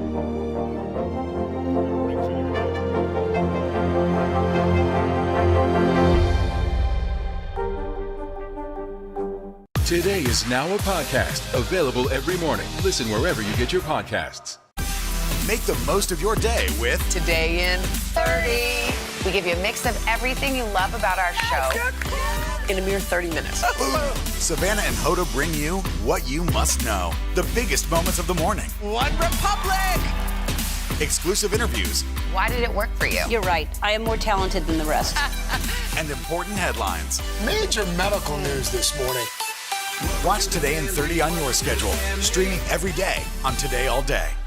For breaking news in our changing world, download the NBC News app. Today is now a podcast available every morning. Listen wherever you get your podcasts. Welcome back today on Hoda and Jenna. They're reminiscing about their first apartment. That's a good one. And struggling with what it takes to get kids organized. Next. So we thought it'd be kind of fun to think about the very first time we moved out of our parents' house, maybe, I don't know, after college or whatever, and got an apartment. You know, when you had to pay your rent, you had to pay your electricity and the cable and all that stuff. Wasn't it so fun, the first apartment? The very first. Where was your first apartment? Mine wasn't great. Mine was in a small town in Mississippi, and I remember it because it was literally it was a studio, but it was a room, and it had a Murphy bed, the kind that you pull down. So that's how you know how messy. It had the bed in the middle of the house, and the kitchen was this little. It was a burner and a thing and whatever, and there was a closet, and that was it. Did you keep it clean? No, but I couldn't even, It was impossible. When someone came, I would take the Murphy bed and just shove all the stuff in. But I remember how just little it was and how you realize it doesn't matter, the space. Yeah, or the space at all. And it was just one of those, I couldn't keep it clean, but I remember it really well. But I remember feeling like a grown-up. Yeah. It's like I'm paying my rent and I'm paying my bills and I'm doing all that because, I was living in Washington, D.C. Yeah. I lived with 5 people in a 4-bedroom house, so friends of ours shared. I stayed in the basement, which I loved. It was like the basement, which I think people would normally, have a family room or something. But I slept there, and I could just walk straight out to my car, and I got the basement because I was a teacher, so I left the earliest of anybody to go to work. I left at the crack of dawn. But I had the fondest feelings for it, too. Yeah. It's like I loved that time, I mean, it wasn't glamorous, but it was also so fun to be with all those friends and be working. And, I mean, anyway. I just had a flashback of one of the worst moments in a home that I had. I was renting an apartment in Illinois. And I was sitting in the apartment, and when I'd just gotten out of the shower, and the pizza had come, from the pizza guy. So anyway, I had a towel on. I just took the pizza, brought it in, and I was just sitting on the couch. When you're just like, I'm not. Full on. Wait, just didn't care. And it was a home that was owned by somebody. I was renting it, and I heard, and I was like, oh, no one's coming in. And I will never forget it. All of a sudden, I heard a key in the door because it was her house. I was renting it. And I was like, oh, my God. When you're at your worst self, naked, eating pizza, sitting on the couch alone like a big old loser, which I wasn't. No. Yes. And I still remember. And what the woman, did you the just door. cover? I was like, oh my God, no. I go, I'm busy. Like, I didn't know what to say. I'm busy. I was like, and she came in, and I just went running like in the back. Yeah, but I remember it because you live alone and you think that you're, anyway. You think you're safe. That has nothing to do with this program. Do you still eat pizza naked on the couch? No. You grew out of that too. Grew out of that. Okay, well, let's move on to vacation home debate. This is a very 2020. No, this is better. Okay, let's go. Should we talk about kids and organization? Yeah, because you're good at decluttering. Whenever you come into my office space, you always declutter it. Well, you went on a really good tear for a little bit about cleaning and feeling organized. We're going to get you back there. Okay. But what about your kids? Like, what about their rooms? What about their... I try to make everything into a game. Okay. So and I did this with my students. It's so funny. We would put on music, and we would all, help out. And I think the thing that I noticed with Hal, because he's the youngest, is when I'm like, clean up your trucks, if I don't help, it's overwhelming. He doesn't do it, right. You know what I mean? Like, if you just look at your closet and you know you have to do it, it's so much more fun. Tell me what's the game? So what do you do? So I'll put on a song and say, okay, let's clean up all of our toys by the time this is over. The song's over, okay. And everybody kind of helps out, Oh, that's a good one. It's fun. And I think if you start like that, then by the time they're independent, they sort of know what to do. Well, you're good about being organized with stuff. I wonder if your kids watch you, because I think that's why my kids are messy. Well, my mom is crazy clean. She is. So you got that. And I sort of hated it when I was little, but I was trying to think the other day because my kids I dropped them off with their grandparents. Yeah. And so I don't, except for Hal. Yeah. But anyway, I was like, should I go up and just clean out all their drawers? That sounded fun to me. Right. But then I was like, no. I bet you, are their rooms pretty clean, your girls? Outwardly, but there's stuff stuck inside. Okay, well, the Washington Post recently featured an article on ways to keep them organized. Here are the tips. Help them visualize clean. Before and after photos are a good way to do that. I'm going to do that for you. Take a picture. You know what? Of your I'm room. going to take a Polaroid of your office when it looks good and just put it up on your mirror. Maybe that might be motivating. Okay. And also they say create easy to-do lists with pictures of items cleaned up and organized, like clothes in the laundry basket, toys on the shelf, books stacked up. Okay, or have a super specific places where everything goes with labels. They love labels. I know, but I'm not a good labeler. That's one thing I'm not great at. Okay. But maybe next year, right? All right. Okay. You know what? September is just around the corner, so you may be looking to spruce up your home for fall. Jasmine Roth, she knows what she's doing. She's the host of Help, I Wrecked My House on HGTV, where she turns failed homes reno projects into beautiful, functional designs. Jasmine, hi. How are you? Hi. Oh, hang on. Oh, there you are. Okay, so talk us through. We want to know the hot trends. We want to be on trend this September. We need help. Okay, that's fair. I don't know how I became the trendy one because I feel like I'm not really that trendy, but there are a few that I am seeing and can't be ignored. So, you know, I always hear like, oh, you know, brown is the new black or green is the, here's the one, green is the new gray. Green is the new gray. What are you talking about? So green is So a neutral? instead of like your typical neutral, muted green tones are replacing gray as the new go-to color. So like green is calm, it's reminiscent of the outdoors, and it's a neutral that's found in nature. So green is this new color that from a psychology standpoint, it's very calming. I like that green kitchen. So yeah, this is actually from Help I Wrecked My House. This is a new sneak peek of a kitchen that we did this season that's really just about to air. It's beautiful. Good job. Okay, let's talk really quickly about the mural trend. Yes. Okay, so murals are a way that you can really just add a lot of color and movement to a room. And it doesn't have to be expensive. You can use paint. So this is called color blocking. And you can just paint big shapes on a wall. It makes a huge difference. It's easy to change. I mean, trends change, right? We're talking about trends for a reason because they're trends. And then there's other things you can do. I did a nursery where I used a Sharpie marker on the wall. And I didn't have money for a wallpaper, but it made a huge impact. And, you know, some of these are great examples of how to, this is a really big wall, actually. You can see it went all the way 2 stories high. You can really change the look of a space without a lot of money. But this is the Sharpie wall. Wow, Do you see those? I cannot That is believe not you wallpaper. did that. You're unbelievable. Well, that's because you're you. Yeah, you're talented. Wow. If I took a Sharpie to the wall, I would look like Poppy took a Sharpie to the wall. No, it really wasn't that hard. Well, we want to say thank you. We'll put our last trend online, but we want to say thank you, Jasmine. The new season of Help, I Wrecked My House premieres Monday on HGTV, and it was fun to get that little sneak peek. Thank you, Jasmine. Today Talks continues after the break. Stay connected and stream the news you need with Xfinity X5. Our top story is unfolding right now. The fast speed you depend on. We begin with breaking news right now in Florida. And a reliable connection for all your devices. This story matters to all of us. Whenever and however you watch. Our bite-sized mix of everything you love about all 4 hours of our show, but half the calories. Oh yes.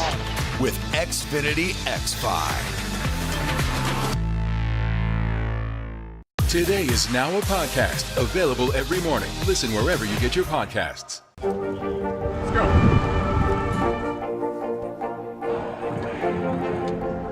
And good evening from New Orleans. There is breaking news. There you go.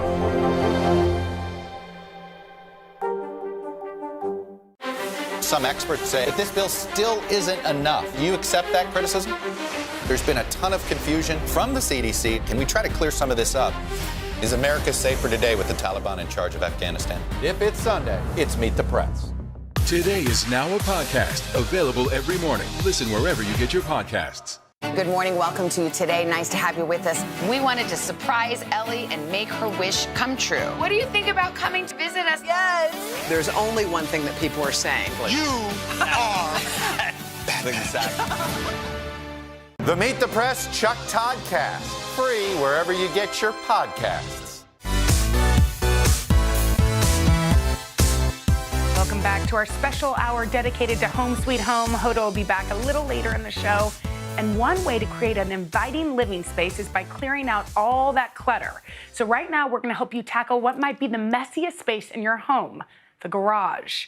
Maybe your garage looks like this, or maybe this, or this. Not to worry, no job is too tough for the Neat Method organization expert, Ashley Jones-Hatcher, who dropped by when Chanel was here with some awesome ideas. Take a look. The garage can feel so overwhelming when you step into it and try to figure out how to organize it, but it's so easy. So one of the things that we love doing at Neat Method is creating zones. Over here, you're gonna find that this is all sports and outdoor related. And if you break your areas into zones, it just helps keep things so much more together.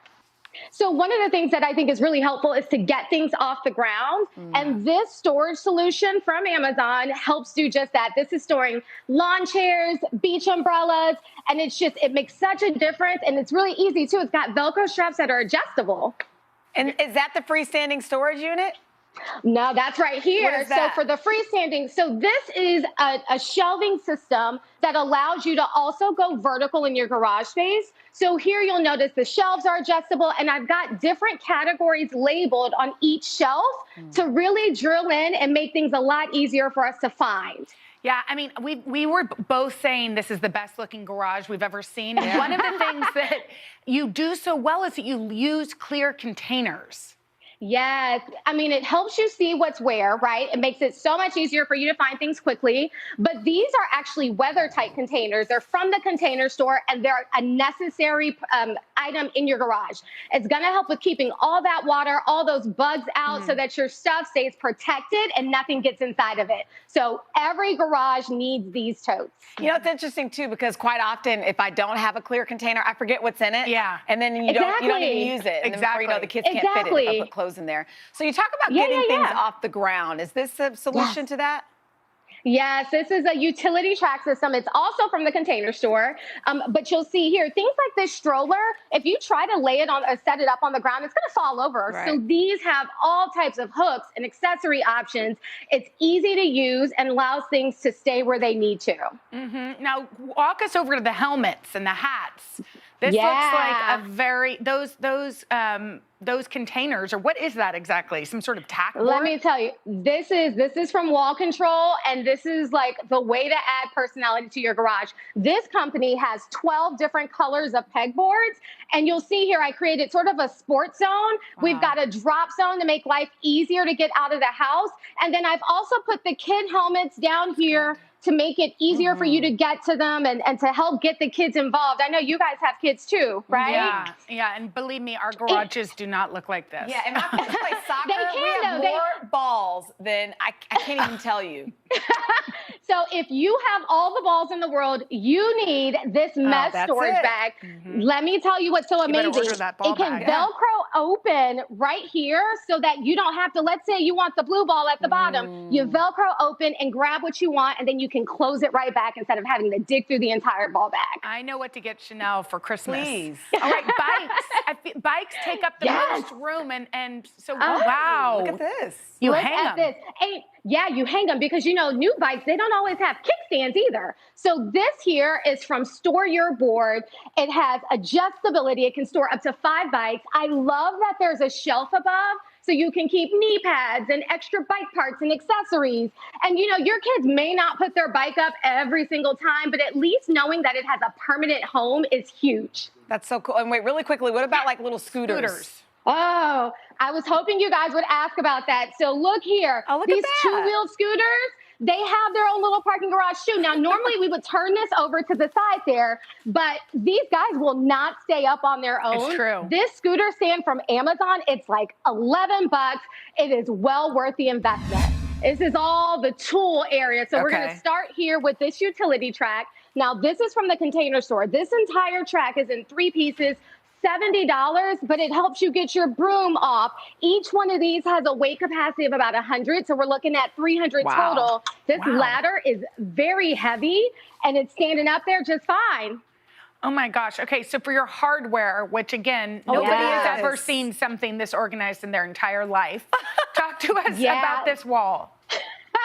I love this wall. This is for all things tools.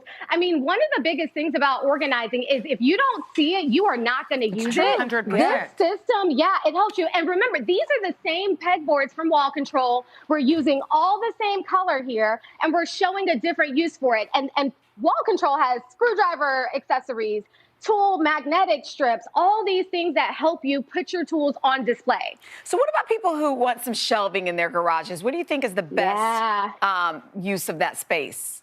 So again, on your shelves, you're going to want to make sure that you're creating zones and giving everything a specific purpose. So we've got this tool chest right here, this pull-out drawer. This is from Lowe's.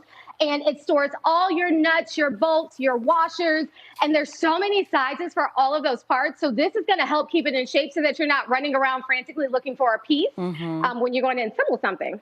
I mean, we can never find any of that. So, and then you keep all your old paint on the top, it looks like up there. Yeah, I mean, to make it a little prettier, we color-coded the cans just because we want to give a little razzle-dazzle. But yeah, we're storing things up. And the other thing you want to keep in mind, this client has kids. So things like paint, chemicals, cleaners, we want to keep those a little bit higher up and out of reach so that the kids aren't getting their hands on them. Okay, you also say the ceiling. Ceiling, that's what I want to see. Utilize the ceiling.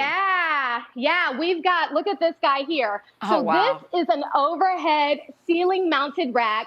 You have all of this ceiling space. You might as well use it. Now, I would say that you want to use this for things that are seasonal. So you don't want to be getting up and down on the ladder all day long, right? But holiday decorations go perfect up here because you take them down when you need them, and when the holiday is over, you put it back up. What a clever idea, putting all those seasonal items on the ceiling. To check out any of those products, head to today.com/shop.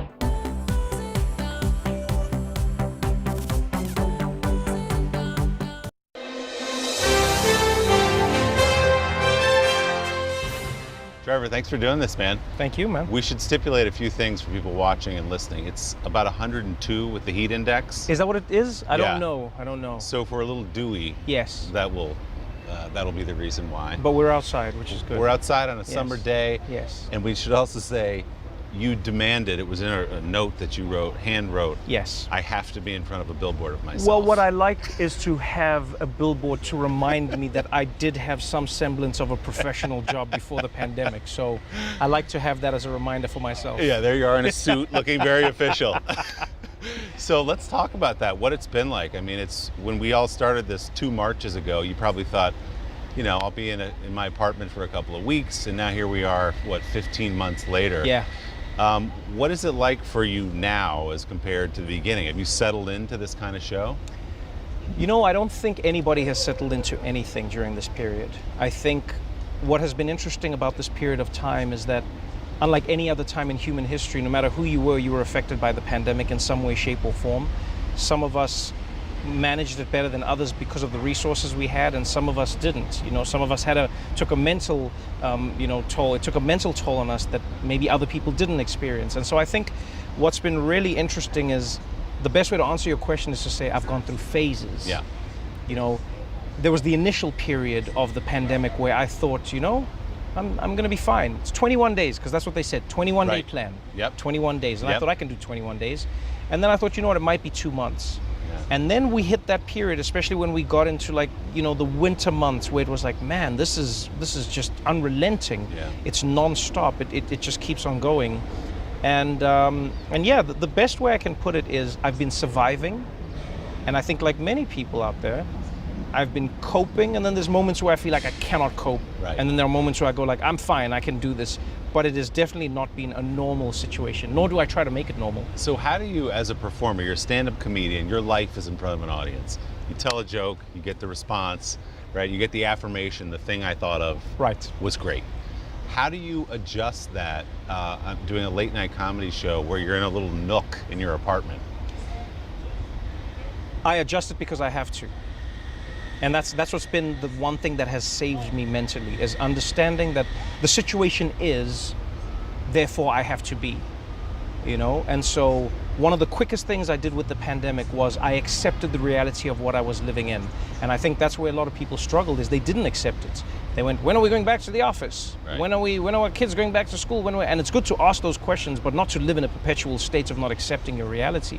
And so for myself, I literally just had to say, well, what if there were never audiences? And what if you never were in a studio? And what if you never had space? And what if you never act accordingly?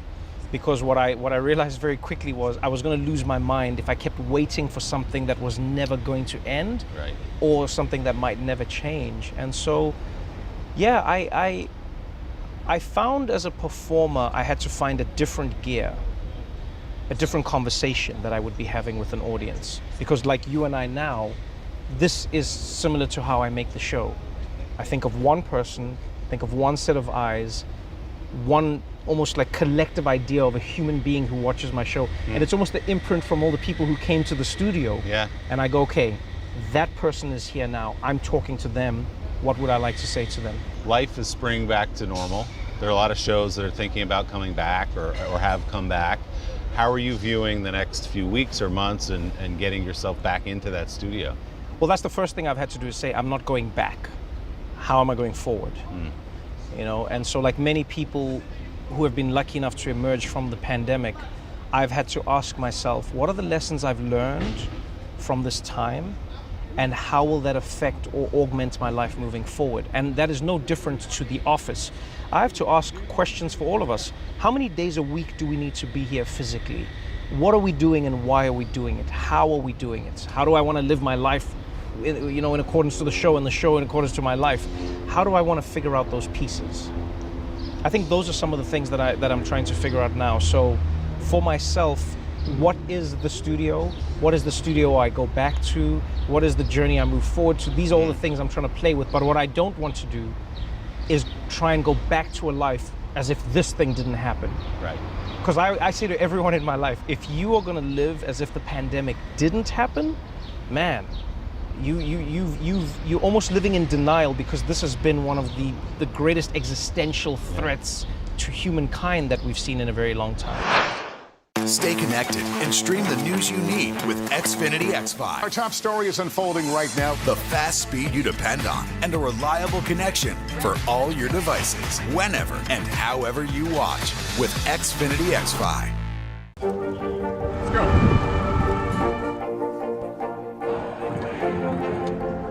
And good evening from New Orleans. There is breaking news. There you go.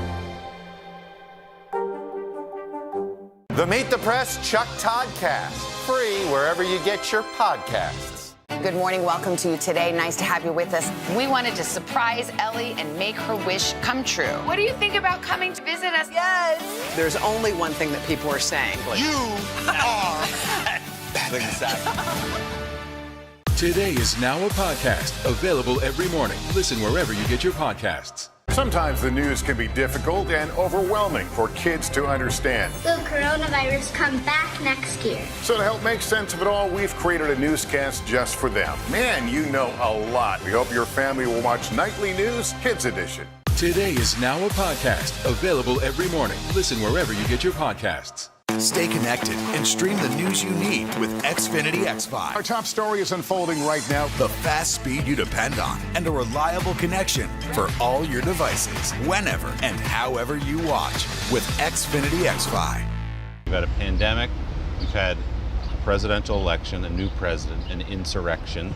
You had the murder of George Floyd just over a year ago. When you and I talked, I think it was about 3 years ago, we were in that studio, and you said something to me. You said, I think at the end of the day, the show has to be funny.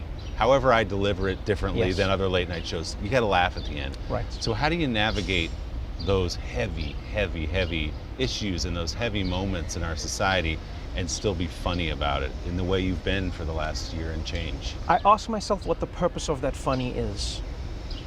And I think that's something that during the pandemic, I've really crystallized in myself as a human being. I've come to realize that I don't use humor to belittle or to make fun of a situation. I use humor as a coping mechanism. I use humor to remind myself of where I wish to be as a person, and that is in a place where I'm smiling, in a place where not everything is the worst in the world. And that's what I think comedy does. When a child falls or a baby hurts themselves, what's the first thing you try and get them to do? It's to laugh again. You want them to smile. Not because you want them to forget the pain, but because you want them to remember how they were before that pain entered their lives. And so now when I make the show, what I realize is I can use humor as a pressure release valve, for the moments. And I can also use humor to almost deconstruct what is happening. Sometimes humor helps you because it's very honest. Yes. And so what I'm really trying to do now is say to an audience, tune into my show if you would like to be kept abreast of what's happening in the world, and if you don't want to feel like it's all doom and gloom, because I don't believe it is. And I don't believe we can ever live like it is, because if that's the case, then we've lost all hope. And if we've lost all hope, what's the point of living? How do we get back to some place where we can have conversations, where it's not just about the tweet that was a burn, or that, that's what politicians do now. Yes. They just want to signal to their side that I'm fighting for you and here's a tweet. How do we get back somewhere, not perfect, but somewhere in the middle where we can talk? So I think there are a few things that I've had to acknowledge for myself as a person. Is one, who am I talking to and why? I think there are a lot of bad faith actors out there, a lot of people who don't want to have a conversation with you. They just want to, quote unquote, own you. Yep. I'm not trying to have a conversation with that person. But there are many people who I am trying to have a conversation with. And so when you ask me how I think we can get there, I don't know how the we can be collectively, but to go to the old adage, I'll just try and be the change. I'll try and talk to as many people I don't agree with as possible. I'll try and engage them in a civil manner. I try and stay away from like the straight up, like bam, bam. Don't get me wrong, I'm still gonna tell jokes. I'm still gonna have fun with that. And if you come at me, I'll come back at you with a joke. I'm still a comedian in that way. Yeah. But when it comes to like hard conversations, I would like to have those more and more with people. I would like to have more moments where I engage someone in a space where we know we don't agree, but we both see each other as human beings. Right. I want to practice that more and more and more as a person. And so on a societal level, I don't think it is possible for us to ever get back to that until we look at all of the things that make it impossible. So social media fundamentally makes it impossible, because it is designed to get as much engagement as possible. That's how they generate what they generate, Right. And so maybe there's a way to clean that up. Maybe there's a way to say to social media companies, hey, we're incentivizing you to find some way to make people not just enemies with each other. Stop putting these posts up of Willie where Trevor says he wants to burn down his house. He doesn't need to see that. How is it helping him? Right. And in media, I think we have a role to play, Sure. Are we only broadcasting conflict, or are we trying to have civil conversations, Because the thing that I always try and explain to people is this, and this is like how I think of my show. I go, I don't pretend to not be biased. I have my opinions, and I share them with people. What I hope we can start to do more of in society is agree on a reality. Then we can fight about that reality. Right. So think of it like a game of basketball. And everyone is fighting over the same ball and the same rim, but they all agree that those things are there. Then they can fight about how the game is played. That was a foul, that wasn't a foul. Right. You've got this many points, I'm gonna beat you. Yeah. But you're agreeing on the reality of the game. Right. Right now in society, we're getting to a place where we don't even agree that there's a ball. The Meet the Press Chuck Toddcast, free wherever you get your podcasts. Make the most of your day with Today in 30. We give you a mix of everything you love about our show in a mere 30 minutes. Watch Today in 30 on your schedule, streaming every day on Today All Day. Some experts say that this bill still isn't enough. Do you accept that criticism? There's been a ton of confusion from the CDC. Can we try to clear some of this up? Is America safer today with the Taliban in charge of Afghanistan? If it's Sunday, it's Meet the Press. Good morning. Welcome to Today. Nice to have you with us. We wanted to surprise Ellie and make her wish come true. What do you think about coming to visit us? Yes. There's only one thing that people are saying. You are Make the most of your day with Today in 30. We give you a mix of everything you love about our show in a mere 30 minutes. Savannah and Hoda bring you what you must know. The biggest moments of the morning. One Republic! Exclusive interviews. Why did it work for you? You're right. I am more talented than the rest. And important headlines. Major medical news this morning. Watch Today in 30 on your schedule, streaming every day on Today All Day. For breaking news in our changing world, download the NBC News app. Some experts say that this bill still isn't enough. Do you accept that criticism? There's been a ton of confusion from the CDC. Can we try to clear some of this up? Is America safer today with the Taliban in charge of Afghanistan? If it's Sunday, it's Meet the Press. Good morning. Welcome to Today. Nice to have you with us. We wanted to surprise Ellie and make her wish come true. What do you think about coming to visit us? Yes. There's only one thing that people are saying. You are For breaking news in our changing world, download the NBC News app. So I mentioned new administration. How has it been for you digging into the Biden administration? Obviously much different from the Trump administration, but do you approach the show differently with this man in the office? Definitely. Yeah. Definitely. I mean, there is no lying that Donald J. Trump was, I think it was Jeff Zucker who called him this back in the days, a one-man publicity wrecking ball machine. That's what he says, it's just chaos. Yeah. You know, there's no denying that that's what Donald Trump brought. Now, while that, I think, had good elements because it brought people into politics that weren't necessarily interested before, the downside was it all became about him. Right. And I honestly believe that most issues in society are not about Donald Trump. They're not all his fault. They're not all because of him. He might be a symptom, but he's not the cause. And so because he was really good at garnering that attention, it then made society unable to have conversations around the real issues that were taking place. You know, and so now I'm trying to focus more on the issues than on the politics of the issues. Because that's the thing about America as well, that I've really come to realize, especially during the pandemic, is America makes everything political. Everything is left or right. Yep. Everything is red or blue. I didn't grow up like that. You know, I hear people all the time in America saying, well, as a Republican, well, as a Democrat. I've never said that phrase in my life because we've never done. In South Africa, no one says, well, as an ANC support, well, as a DA support. No one says that. Yeah. In fact, where I'm from, we would spend more time criticizing the people we voted for than the people we didn't vote for. Because you elected them to do something that you want, ergo you would criticize them. Right. America's really interesting in that regard, and I think that that discourse doesn't lead people to have real conversations. A mosque isn't political. And so how you use it and where you use it, these are things that people can discuss, but it shouldn't be political. You get what I'm saying? Yeah. Trash shouldn't be political. Any conversation in life shouldn't be political. There's so many that shouldn't be political, and yet we are making it that. And so what I'm trying to do now, and Biden delivered on one thing that he promised on, and that was he's going to be the president that nobody wants to talk about. Right. That's been great. Because now we get to delve into issues that affect everybody. Because one thing that I think every American can agree upon is, regardless of who's in office, there are still people who are struggling to pay the rent. There are still people who are struggling. They haven't seen a wage increase in years. There are still people who don't know whether their children will be able to go to school. There are still people who don't know how they're going to put food on the table. There are still people who don't know if they can afford healthcare. That will always happen from administration to administration. So I think it goes beyond politics. And so now on the show, I look at the issues, and then we'll touch on the politics that may affect it. But I think we need to have more interesting conversations about what affects us as human beings. You had a pretty good strategy during the Trump years, which you said in our previous interview too, is I refuse to be perpetually outraged. You just can't be outraged every minute of every day and have a healthy life or run a comedy show. So did that help you get through those 4 years of Donald Trump where you couldn't look at every tweet and set your hair on fire? Yeah. Definitely. You know, I think a lot of people also like to get enraged.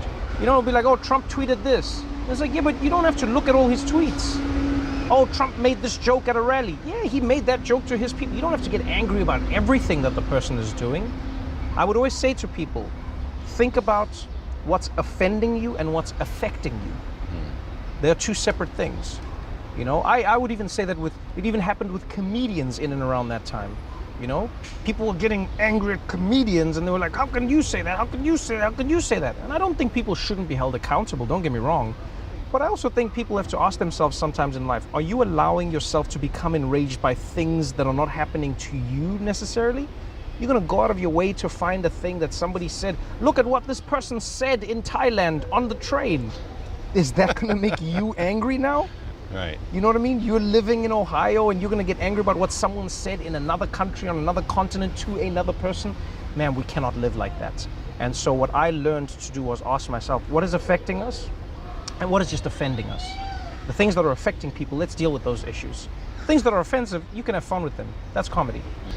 You're also going back and doing stand-up, I understand. You got a tour coming up. Yes, I am. What's the plan there?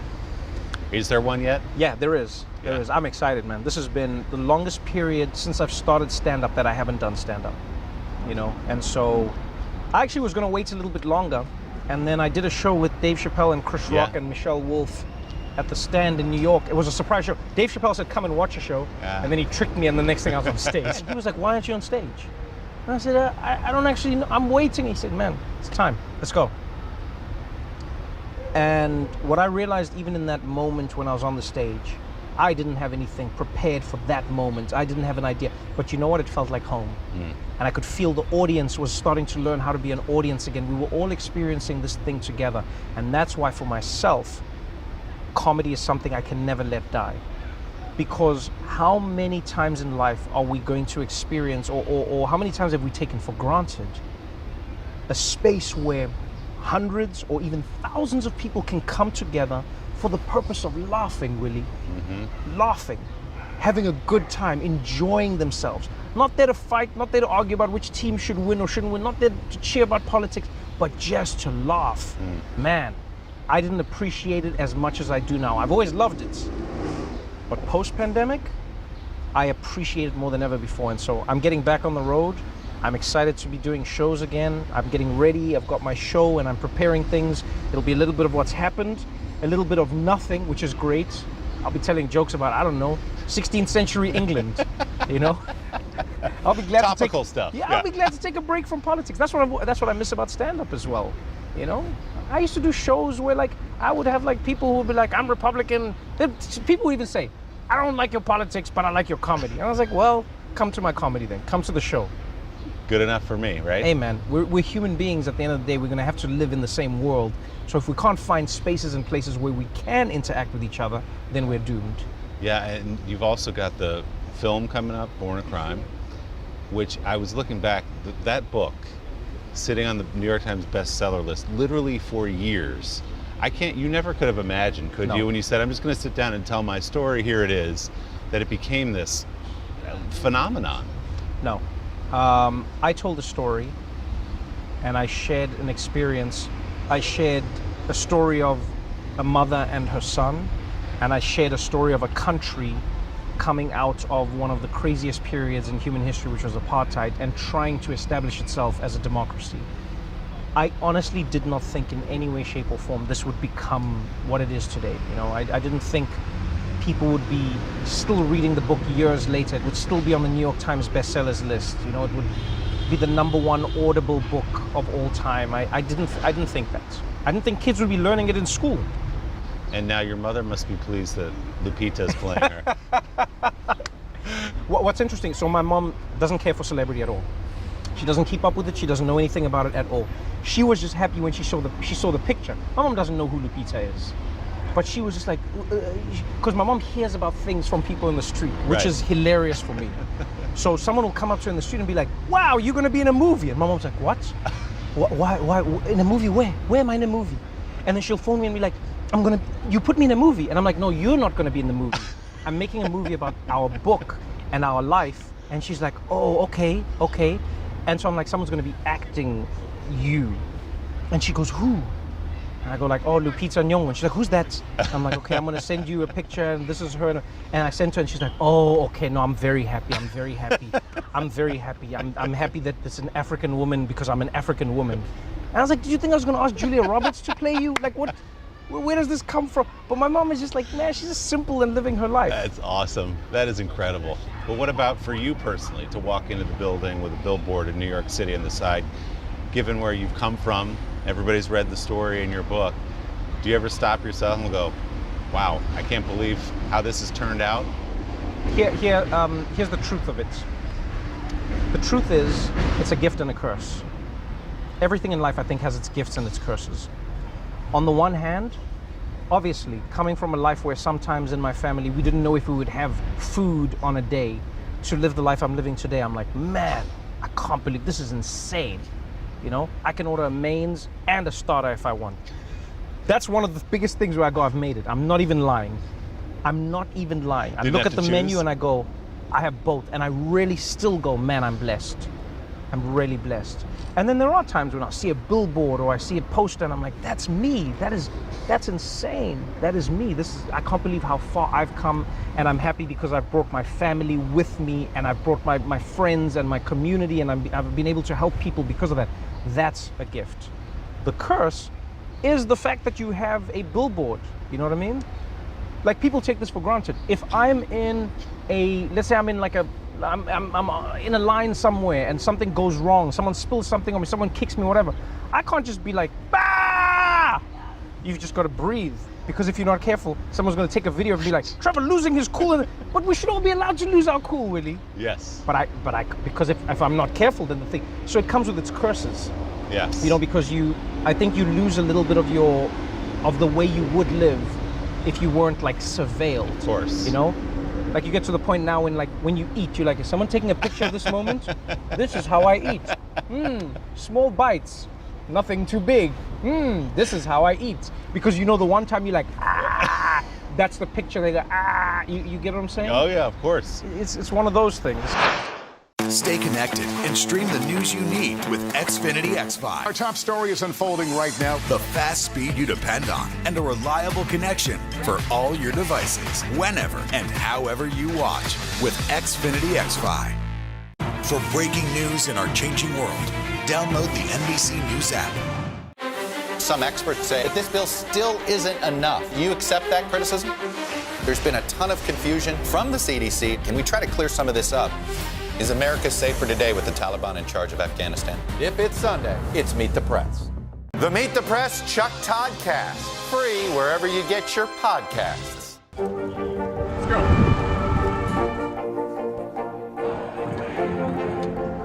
And good evening from New Orleans. There is breaking news. There you go.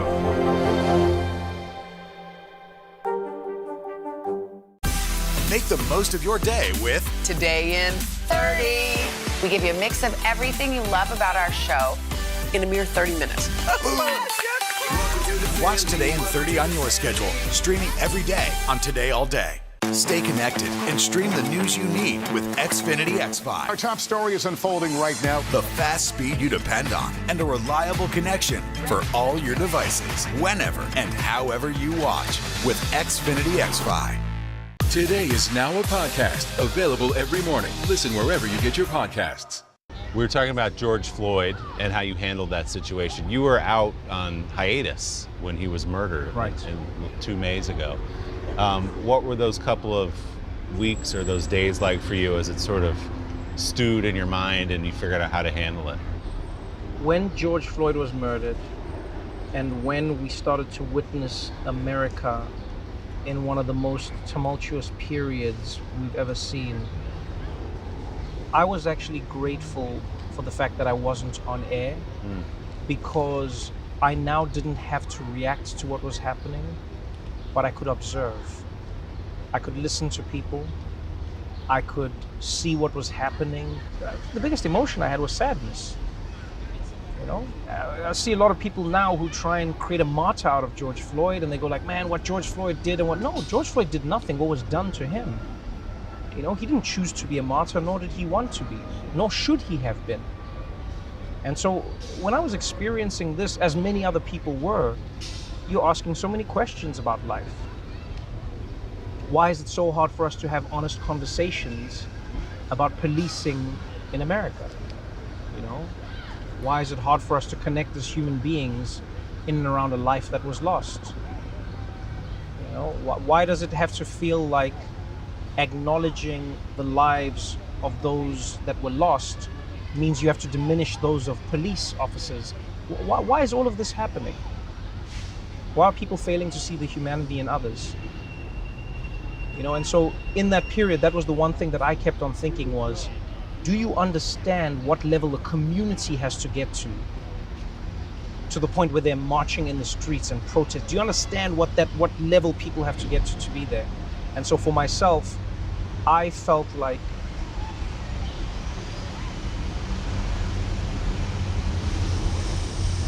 I could not only observe, but then process, and then try to articulate what I could see was happening in the world, just by listening and observing the people that were going through it the most.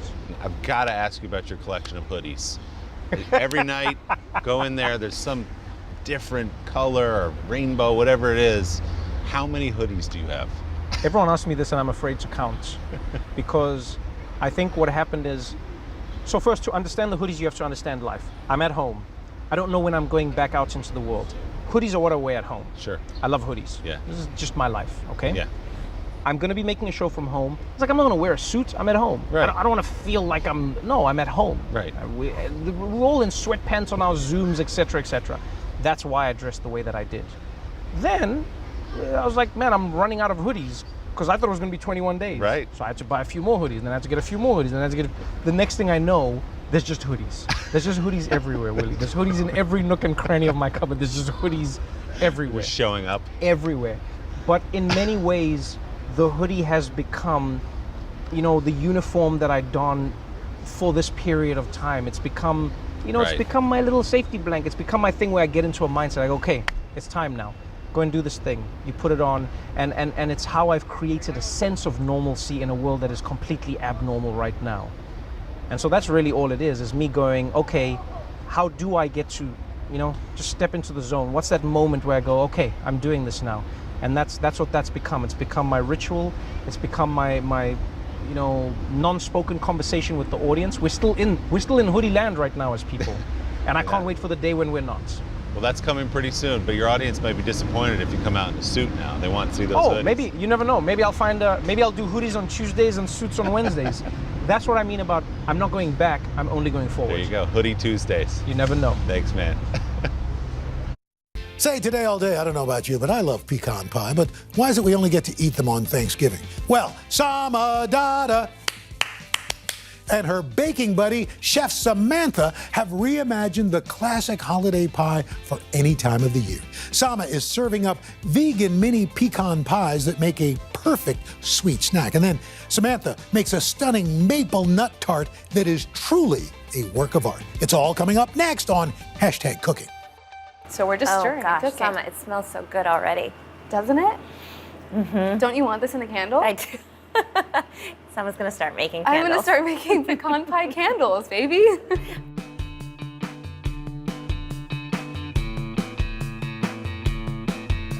I am so excited today because I have one of my dear friends and baking queen, Samantha, in the kitchen with me today. We are 6 feet apart for obvious reasons, but we are still #baking buddies.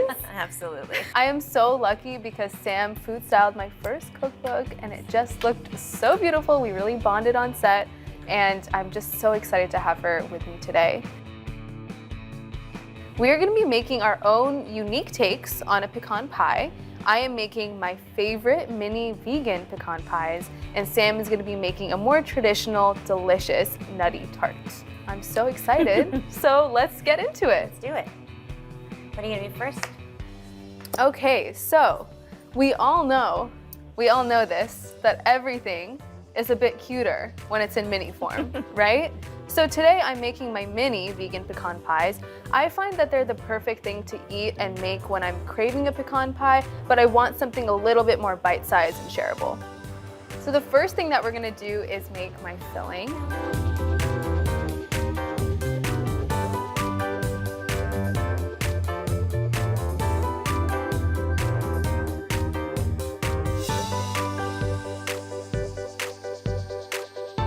I've heated my saucepan on medium heat and now I'm gonna start adding my filling ingredients. Sounds good. What do you got? Starting with some coconut oil. Do you keep your coconut oil in the fridge or do you keep it at room temp? I keep it at room temp. I keep it in the fridge. Tell me why, Sam. It lasts longer. There we go. Pro tips from Sam, But also, baby. I think maybe you go through coconut oil so fast that you don't need to keep it in the fridge. I go through coconut oil probably like 1 jar a week. So after my coconut oil, I've got my pecan butter. A little fancy today with some pecan butter. That is fancy. A little fancy. But if you don't have a pecan butter, you can totally use an almond butter. Now, to sweeten this up, I'm using some coconut sugar and maple syrup, my favorite sweeteners. They're unrefined. They also have this very warm and delicious caramel taste. I find that especially for this tart, it's gonna get so caramelly. It's gonna taste almost like a toffee. I'm gonna mix this up a bit. And then I'm going to add some of my vanilla extract. Delicious. I'm gonna stir my filling for 10 minutes and then I'm just gonna let it reduce and thicken and smell really delicious. It will smell like a candle. After we do that, after it cooks for our 10 minutes, we're gonna add our almond flour and our flaxseed meal. Okay. So we're just stirring and cooking. Sama, it smells so good already. Doesn't it? Don't you want this in a candle? I do. Someone's gonna start making I'm candles. gonna start making pecan pie candles, baby. Before you add the almond flour and the flaxseed meal, you wanna make sure your mixture is reducing a little bit. So you'll notice that it's bubbling up. It's kind of pulling away from the sides of the pan, and then that's a really good time for you to add your flaxseed meal and your almond flour. And it looks like we're there.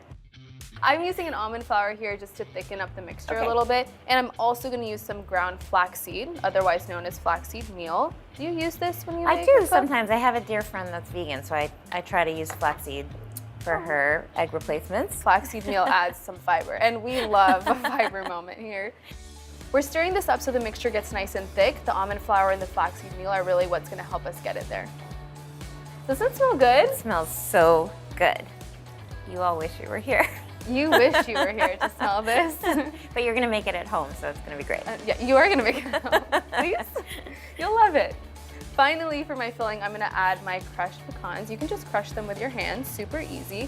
But I like adding this because it adds texture to the filling, and my crust is actually gonna be more on the cookie side of the spectrum rather than a traditional buttery crust. So it's nice to have some weight to the filling. Yum. Crush it up. It's okay if you've got some big or small pieces. You love texture here. Your tart. It's all about texture. It's all about texture. I'm so excited to get there. See how it's kind of thickening up? I'm gonna take this off the heat. Incorporate those pecans, get it off the heat, and then get to work on my crust. If we don't eat it first. If we don't eat it all first.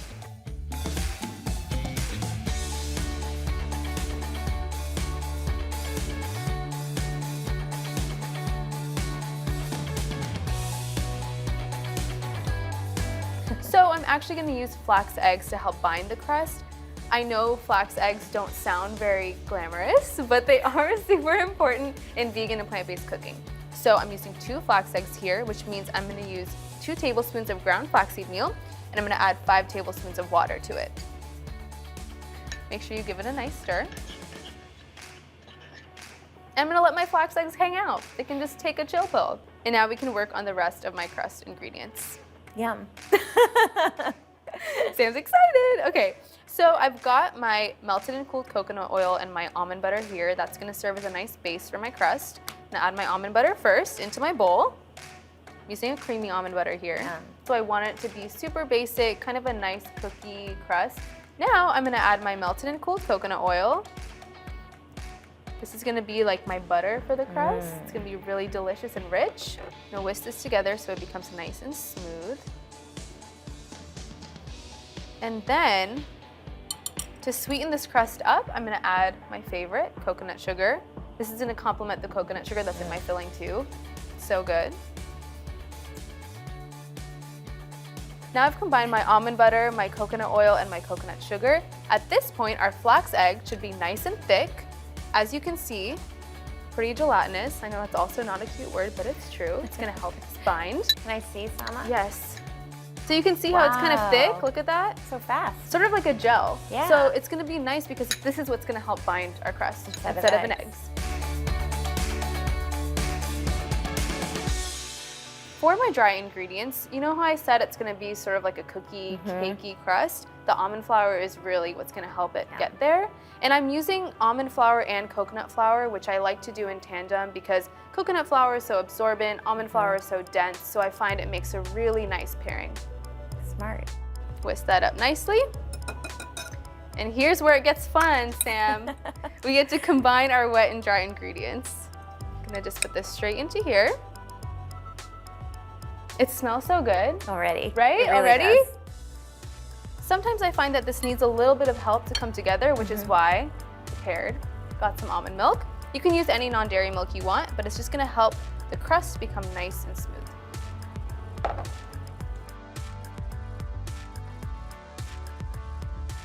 So in my crust, I would use butter, lots of butter, and flour, and granulated sugar. Yeah. As you can see, this dough can be really sticky, so make sure you're armed with a spatula to help your whisk out. You know it though, at home you'd use your fingers. At home, yeah. Yeah. I do use my fingers when I'm at home. You know what? Are we over it? I'm just gonna get in there. They're the best tool you have. You always say when you bake to trust your body, which is what I love about you. Can you explain this to me a bit more? Is that your baking philosophy, to trust your body? That's my baking philosophy. That's why you use your hands, right? So you feel it and you smell it and you use all your senses to sort of figure out what to do next. We really are # I baking know. buddies. Okay, so it looks like my crust is nice and sticky, well incorporated, which is gonna be perfect because now all we're gonna do is transfer it to my little mini muffin tin. You know why I like your dough so much? Tell me, Sam, why you like my dough? Snack on them because there's no raw eggs. You know what? It's I'm always a cookie dough lover, so. It's always a bit of a question on whether or not the dough will make it to the oven for me.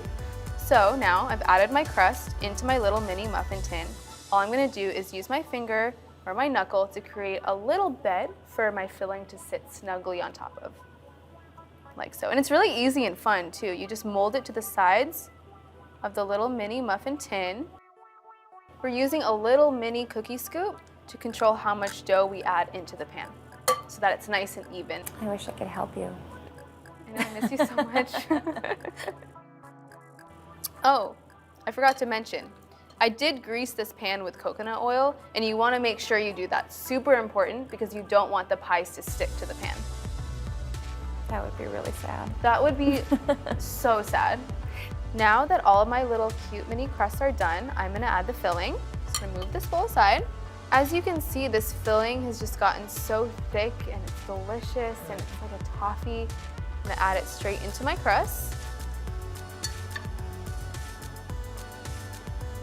And it's gonna fit nice and snug in there. Like, they're like little mini tarts, I know. They're so cute. You don't wanna overfill the filling because it will bubble up in the oven when it bakes. So make sure you just level it out. But this guy definitely needs a little more. And see how nice it is that this filling is so textured. It's gonna be so delicious when it caramelizes and cooks in the oven.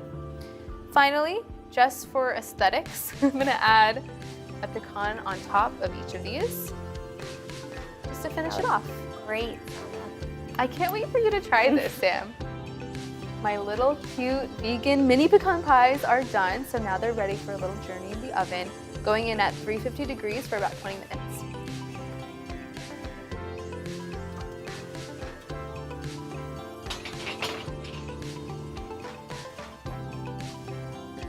Yay, now that it's in the oven, I'm gonna clean this up, and Sam, it's time for you to make your tart. It's my turn. So I'm excited. gonna get my ingredients. Cool.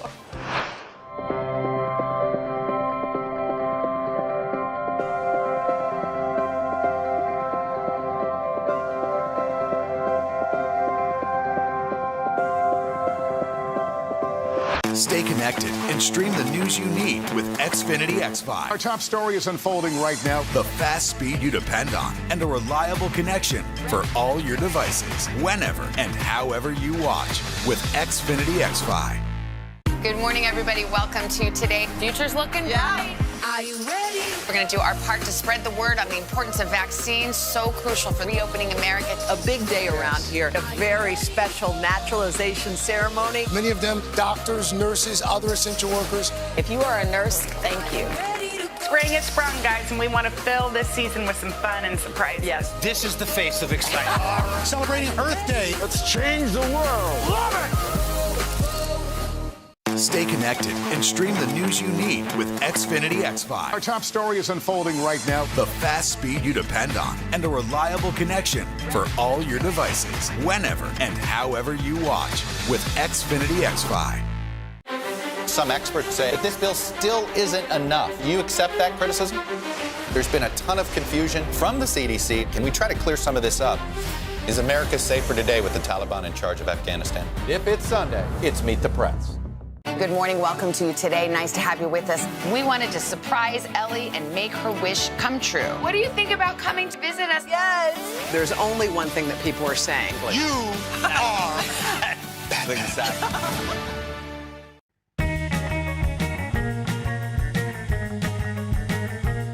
A classic butter crust is the base for many delicious desserts.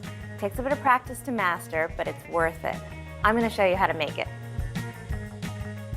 To start, combine flour, sugar, and salt in a food processor and pulse to combine.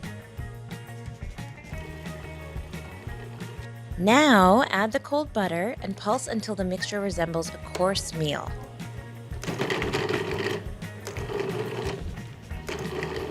Then add 3 tablespoons of water and pulse the dough until it starts to come together. You can add a little more water if you need to. Tip the dough onto a piece of plastic wrap and then shape it into a flat disc.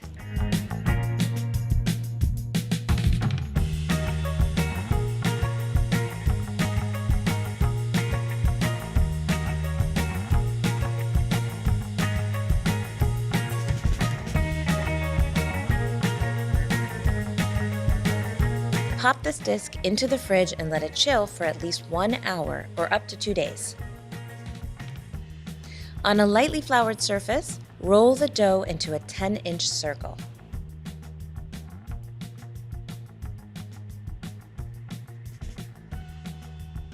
Transfer the dough to a 9-inch fluted tart pan and gently press the dough into the edges. For a nifty little trick, run the rolling pin over the top to trim the edges.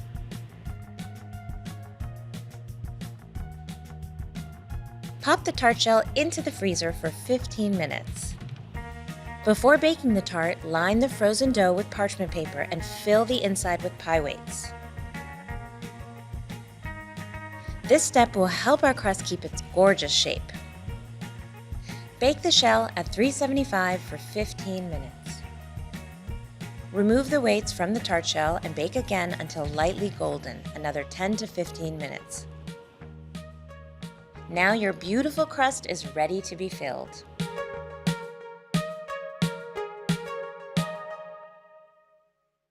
The Meet the Press Chuck Toddcast, free wherever you get your podcasts. Today is now a podcast, available every morning. Listen wherever you get your podcasts. Stay connected and stream the news you need with Xfinity X5. Our top story is unfolding right now. The fast speed you depend on and a reliable connection for all your devices, whenever and however you watch with Xfinity X5. Make the most of your day with Today All Day. Get closer to all your friends at Today in a whole new way. Today in 30. We give you a mix of everything you love about our show in a mere 30 minutes. Shop today with Jill Martin. We're helping you shop like never before. The latest styles and biggest names. Today Food. Things are heating up in the Today All Day kitchen. Cooking essentials and recipe inspiration. Is that ready? Are you ready? Oh, I'm so ready. Only on Today All Day. It has been a long year. Yeah, where it's been anything but normal. Well, now there's hope. The COVID vaccines. I know. It's been a little confusing. Like really confusing. So it's more important than ever to make a plan. Visit planyourvaccine.com to find out where and when to get your vaccine. What are you waiting for? Roll up your sleeves and plan your vaccine. Plan your vaccine. Plan your vaccine. Make the most of your day with Today in 30. We give you a mix of everything you love about our show in a mere 30 minutes. Savannah and Hoda bring you what you must know. The biggest moments of the morning. One Republic! Exclusive interviews. Why did it work for you? You're right. I am more talented than the rest. And important headlines. Major medical news this morning. Watch Today in 30 on your schedule. Streaming every day on Today All Day. The Meet the Press Chuck Toddcast, free wherever you get your podcasts.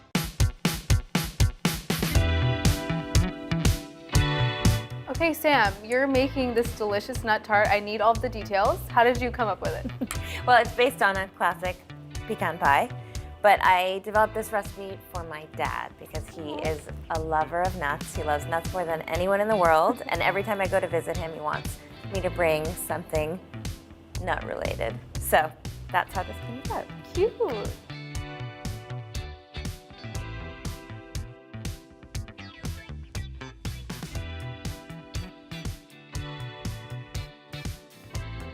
What are we doing first? I think the first thing I'm gonna do is chop my chocolate. So this is a bar of dark chocolate. I am not a chip girl. I know that you are. I find that you can buy better chocolate when it's in bars, and you can control the size, and it melts a little better. It's nice to have texture too, right? Totally, and I like having all different varying sizes of chocolate, so every bite's a little different. Ooh. So now that's chopped, I'm gonna set that aside, and my filling is super easy. We'll just start with 3 eggs, and look how nice and bright those yolks are. Can you tell us why you crack your egg on the counter, not the bowl? It's easier not to get any pieces of shell in your bowl when you crack it on the counter. Little pro tip. So I'm just whisking this first, and you want to make sure to whisk it really well, because otherwise you'll have these little pieces of egg white in your mixture, which is not pretty. Not cute. So we'll mix this really well, and then we'll just add a couple more ingredients. We're going to add some melted butter. Delish. Yum. Delish. A little bit of brown sugar. And just like you, I'm using maple syrup. I'm from New England, so I feel very strongly about maple syrup. Very on brand. So traditionally, pecan pie is made with corn syrup, which is totally fine if that's what you want to use. I prefer using maple syrup because it has such a delicious flavor. And why not add more flavor? And then now my filling is done, I'm just gonna add my nuts. Some for this tart, I am using 3 different kinds of nuts because that's what my dad would like.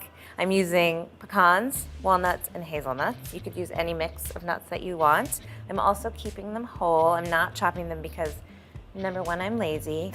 And number 2, I really like the big pieces of nut. I think it looks really beautiful and just crunchy and nice. And you know, with hazelnuts, they usually come with these little brown papery skins. So you want to make sure you remove that before you bake it. You can do that by just putting them in the oven, 375, for about 8 to 10 minutes until you'll see the flaky skin sort of starts to come off the nut. And then you throw it in a dish towel and rub all those skins off. You can also buy them like that if you wanted to. So why would we be removing the skins? The skins actually are a little bit bitter. So you really don't want, I mean, a little bit is kind of okay, but you don't want a lot of that in your final tart. Yeah, we don't want anything bitter. All right, so that all goes. Woo! And you're not chopping your nuts. No, I'm not. I just think it looks really cute when they're all big and luscious. Texture, baby. Texture. We love it. Okay, so that just gets tossed together. This is super simple. It's so easy. I mean, pecan pie is the easiest pie there is. But you know why I do it in this tart shell? I want the nut filling and the crust to sort of be equal players. You want like an even ratio. I think crust is really important, so. Oh, I'm there for the crust. And, of course, we can't forget to add a little bit of salt. You have to season all your sweets just like you season your savory food. It really brings out all the flavor. In the chocolate goes. Yum. Could you use a different kind of chocolate if you wanted? Absolutely. Okay. So this is bittersweet chocolate, which is my fave. But you could certainly use milk if you prefer. Okay, this looks nice and well mixed. There's no little bits of egg that haven't been incorporated. It's perfect. So now I'm gonna go on to my crust. Now I think I know the answer to this question. I think I know what you're gonna say, but could you potentially use a store-bought pie crust? No. Is it time? It's time. All right, so I'm adding this beautiful filling. Look at that. I mean, come on. It already looks pretty delicious. Caramelly, those big chunks of chocolate, nuts. I love the plot twist chunks of nuts. Chunks of nuts? Yes. It's like the name of a band. You gotta make sure to sort of spread out your nuts a little bit. And be really careful not to let any of the filling go over the sides because that will make it stick to your tart pan, which is a real bummer. It belongs in a museum for sure. Like, I mean, artiste. Well, thanks. Well, as you know, I'm also a food stylist. So you want to make sure to spread everything out so that you don't have chunks of nuts on one side. You know, you want it all to bake really evenly. And you want every person to get every kind of nut in every slice. Okay, I think she's ready for the oven. So I'm gonna ask you to to do the honors? I would be honored to do the honors. 375 degrees for 20 to 25 minutes. You'll see, it's like puffed all the way through and golden brown. I'm on it. I'm on it, Sam.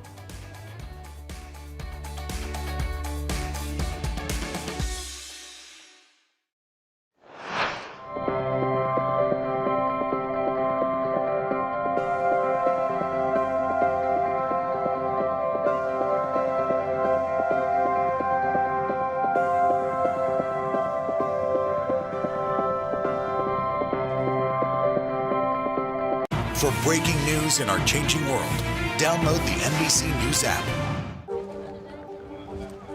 Let's go. This is a critical choke point for this fire.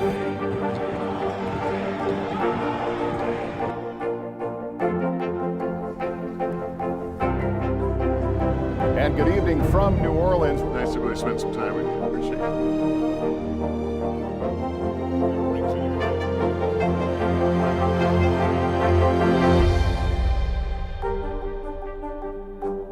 For breaking news in our changing world, download the NBC News app. Make the most of your day with Today in 30. We give you a mix of everything you love about our show in a mere 30 minutes.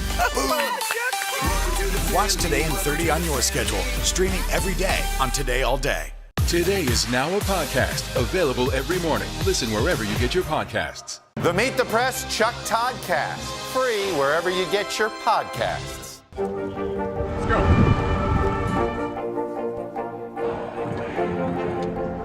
And good evening from New Orleans. There is breaking news. There you go. Today is now a podcast, available every morning. Listen wherever you get your podcasts. The Meet the Press Chuck Toddcast, free wherever you get your podcasts.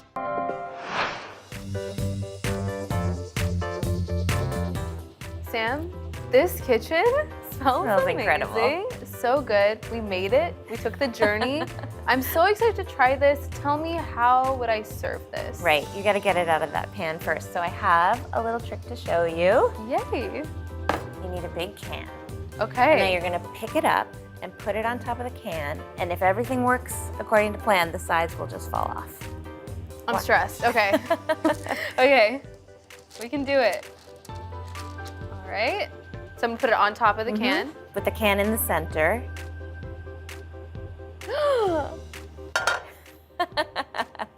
Magic. I love it. Magic. Magic. Okay. Now you can put it in your plate. Beautiful. Look at that, though. Looks good. Looks so good. All right. Going on my little plate.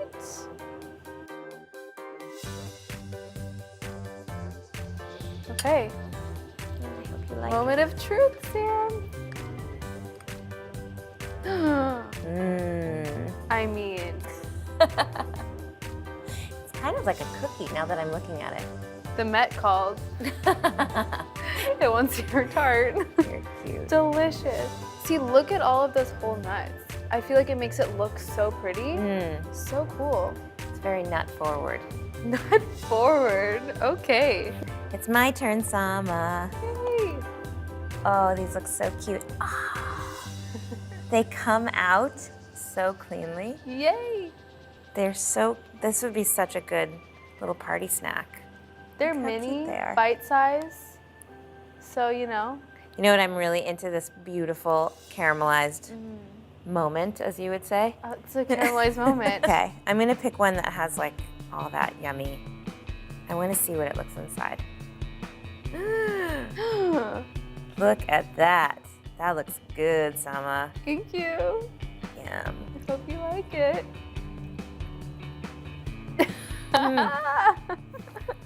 Good? I'm so happy. The coconut sugar is so yum. Right? That's delicious, Sama. Thank you, Sam. It's like rich and chewy and crunchy and coconutty. And How do you feel about the cookie crust? I'm into it. Okay, I'm good. really, I love how thick it is. Because it's like, It's luscious. luscious. That's what it is. Luckily, there's a huge piece of that delicious chocolate right here. This is what I'm going for. I mean, Tim, You shouldn't have, but you did. For you. I mean, the chunky nuts are like the perfect complement to the melted chocolate. And the crust? Butter. Butter is good. I mean, oh my God. This makes me really happy that we're baking buddies. Now we can be eating buddies. I have a request. Tell me. Can we bake together more often? All the time. Amazing. Great. Sam, I think we have to document this moment so we can remember to do it more often. Of course. And take a picture, or a few. You can never have too many. All right, ready? Yes. Okay, we need to get the tarts in there. Easy. Yeah, oh, perfect. Yeah, that's good. Good. Yay! Sam, thank you so much for coming today. Thank you are you. my OG baking buddy, and I'm just gonna continue to enjoy this. Yeah, me too, for girl. myself. Let's do it. I love us. Ditto. I mean, we're so good. We're so talented. So talented. Super modest, super humble, but this is really good. It's good. It's good. Thanks, Mama. Thank you.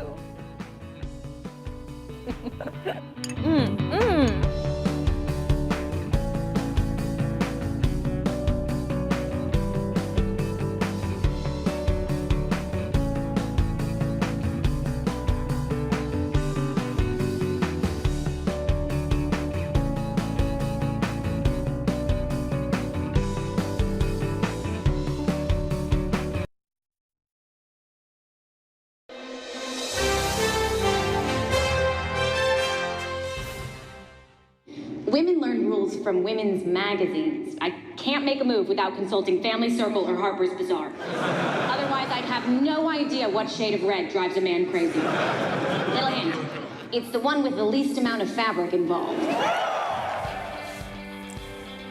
That is part of a stand-up set from Midge Maisel, played by Rachel Brosnahan in the hit Amazon Prime series, The Marvelous Mrs. Maisel.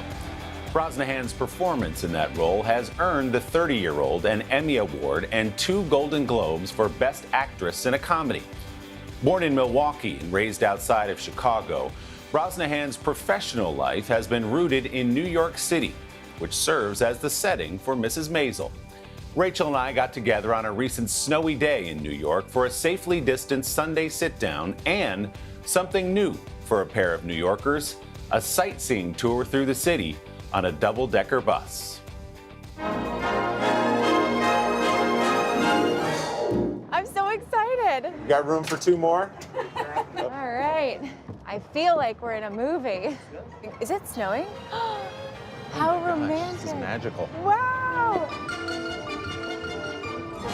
13 years after moving here, Rachel Brosnahan still marvels at New York City.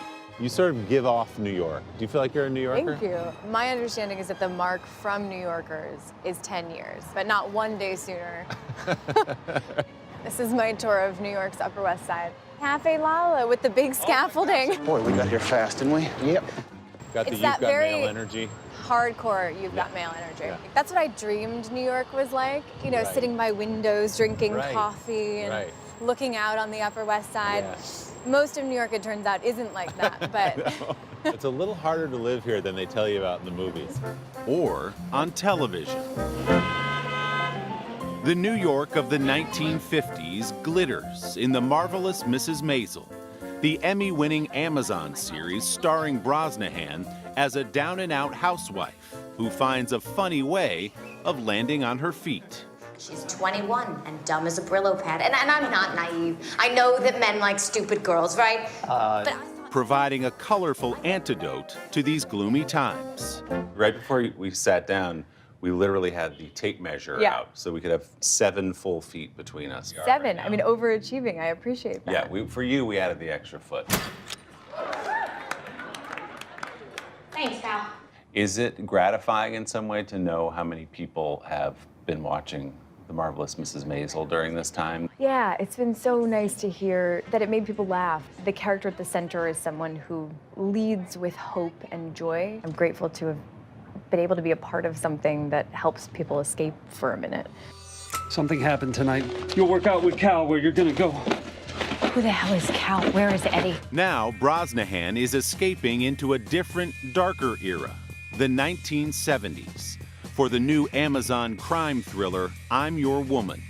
She plays Jean, a woman on the run after her husband betrays his partners in crime. Is anybody looking? Everyone's looking, and they're looking for you too. It is Brosnahan's first starring role in a film, and her first time as a producer under her company, Scrap Paper Pictures. Jean is an ordinary woman of the 70s who's been thrust into these extraordinary circumstances, and I'm grateful that a woman like Jean has been centered in this genre that's so traditionally male-dominated. And that's our director, Julia Hart. I like the way Julia described it. She said, I wanted to know what happened to Diane Keaton in The Godfather once the door closed. Yep. This is a woman who lives primarily in silence. I felt like I didn't understand her when I first read the script. And for me, that's always the most important marker when choosing to take on a new part, is that I don't get it. Yeah, but that's such an interesting way to put it. For you, some of that mystery is appealing in a character? Yeah, it feels like it's an exercise in empathy and a constant challenge, and it's always scary, and that's the dream. That dream took shape in New York, where Brosnahan, a born and bred Midwesterner, went to college and never left. Right there. I lived on the Upper West for a while. I lived on 83rd, and we shoot the Stage Deli Diner a couple blocks from where I used to live. Really good. Do not make me cry at the Stage Deli. We were living in this tiny New York apartment and auditioning all the time and just crossing my fingers and hoping that someone would take a shot. You haven't even asked my name yet. I apologize. It's Rachel. The first big shot came in 2013, when Rachel won a recurring and Emmy-nominated role in the hit Netflix series House of Cards. Heels are killing me. I get it now. Why men rule the world. No high heels. But it was not until she stepped into Midge Maisel's shoes and dresses and hats a few years later that Brosnahan became a household name. Comedy is fueled by abandonment and humiliation. Now, who the hell does that describe more than women? Season 4 of The Marvelous Mrs. Maisel starts production in New York this month. Have you gotten used to the yelling on the streets and people knowing who you are, where you go? No, I don't know. I'm not sure that's something you can ever get used to. It's always the 6 foot tall dude with this enormous beard who goes, hey man, love the show. Yeah. Hey, thanks. I haven't played my hometown for a while. To play a character like Midge, who is not just an extrovert, but a stand-up comic, which is like the scariest profession you can have. How did you approach that when you first started? It's my worst nightmare. No, it's dreamy in that it continues to be a reach, and that's very exciting. I've tried a lot of things, lots of preparation. Yeah. Coffee, lots of coffee.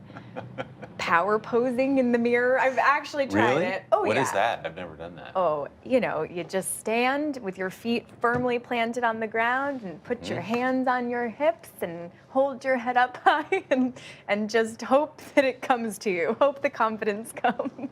Did you still feel that little pit in your stomach when it's time to get up on the stage and be Midge up there? Yes. Yeah. I think when you feel like you have nothing to lose, you just stand at the edge of the plank every day and make the decision to dive off and just see what happens. It is strange to see Times Square. Is the naked cowboy still naked? Oh, Rachel. Oh. Rachel. Oh. Rachel. The naked cowboy. Naked cowboy. Naked cowboy. Oh, hi. Aren't you freezing? Wow. Uh-huh. I don't know that I needed to see that. I had a very New York moment once in the subway over here. I caught Elmo with his pants down and peeing on the wall. Yeah. You are a New Yorker. That's what did it. That's it for me. My name is Mrs. Maisel. Thank you and good night. I got to say, she's a trooper, too. I offered her a hat, a blanket, whatever she wanted. She said, I'm good. It was cold and it was snowy out there. That 4th season of The Marvelous Mrs. Maisel is coming later this year. And I'm Your Woman is available now on Amazon Prime Video. Our big thanks to the great PJ Clark's Restaurant for hosting our conversation. Don't forget to subscribe to the Sunday Sit Down podcast to hear the full-length interview with Rachel Brosnahan. You can find it on Apple Podcasts or wherever you get yours.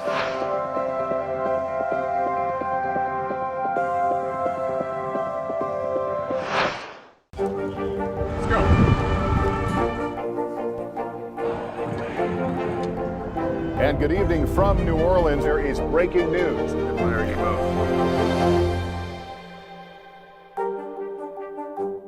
It has been a long year. Yeah, where it's been anything but normal. Well, now there's hope. The COVID vaccines. I know. It's been a little confusing. Like really confusing. So it's more important than ever to make a plan. Visit planyourvaccine.com to find out where and when to get your vaccine. What are you waiting for? Roll up your sleeves and plan your vaccine. Plan your vaccine. Plan your vaccine. Good morning. Welcome to Today. Nice to have you with us. We wanted to surprise Ellie and make her wish come true. What do you think about coming to visit us? Yes. There's only one thing that people are saying. You are It has been a long year. Yeah, where it's been anything but normal. Well, now there's hope.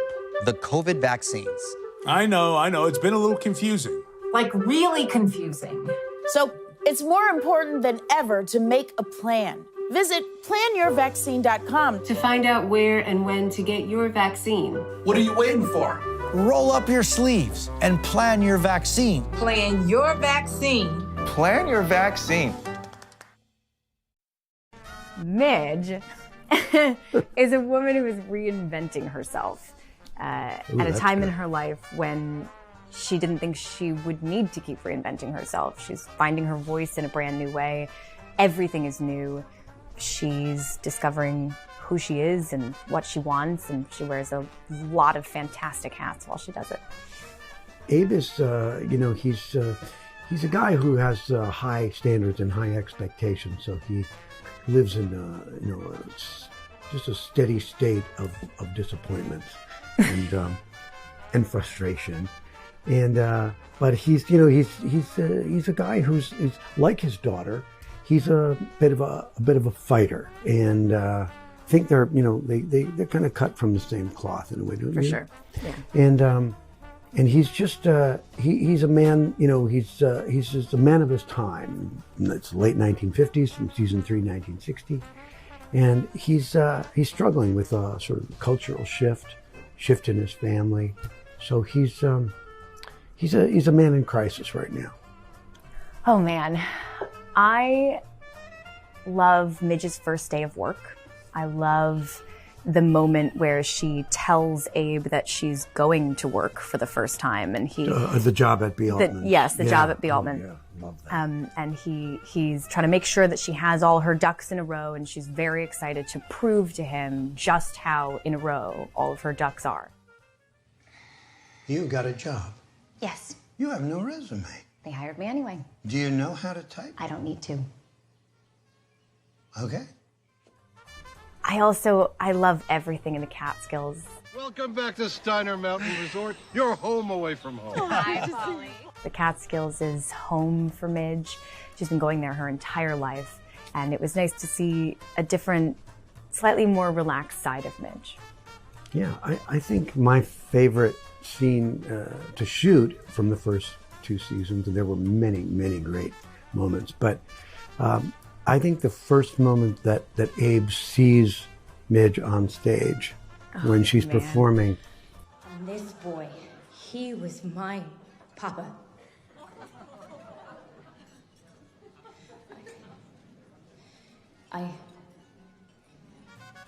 And he wanders into this club and not knowing he's going to see her there, of course. And she steps out on stage, and he had no idea that she was pursuing this line of work.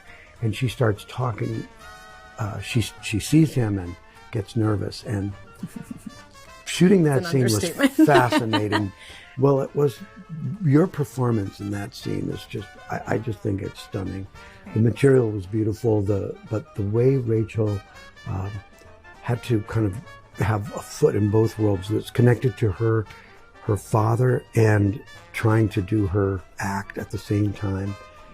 It was just it was a beautiful, beautiful scene. Thank you.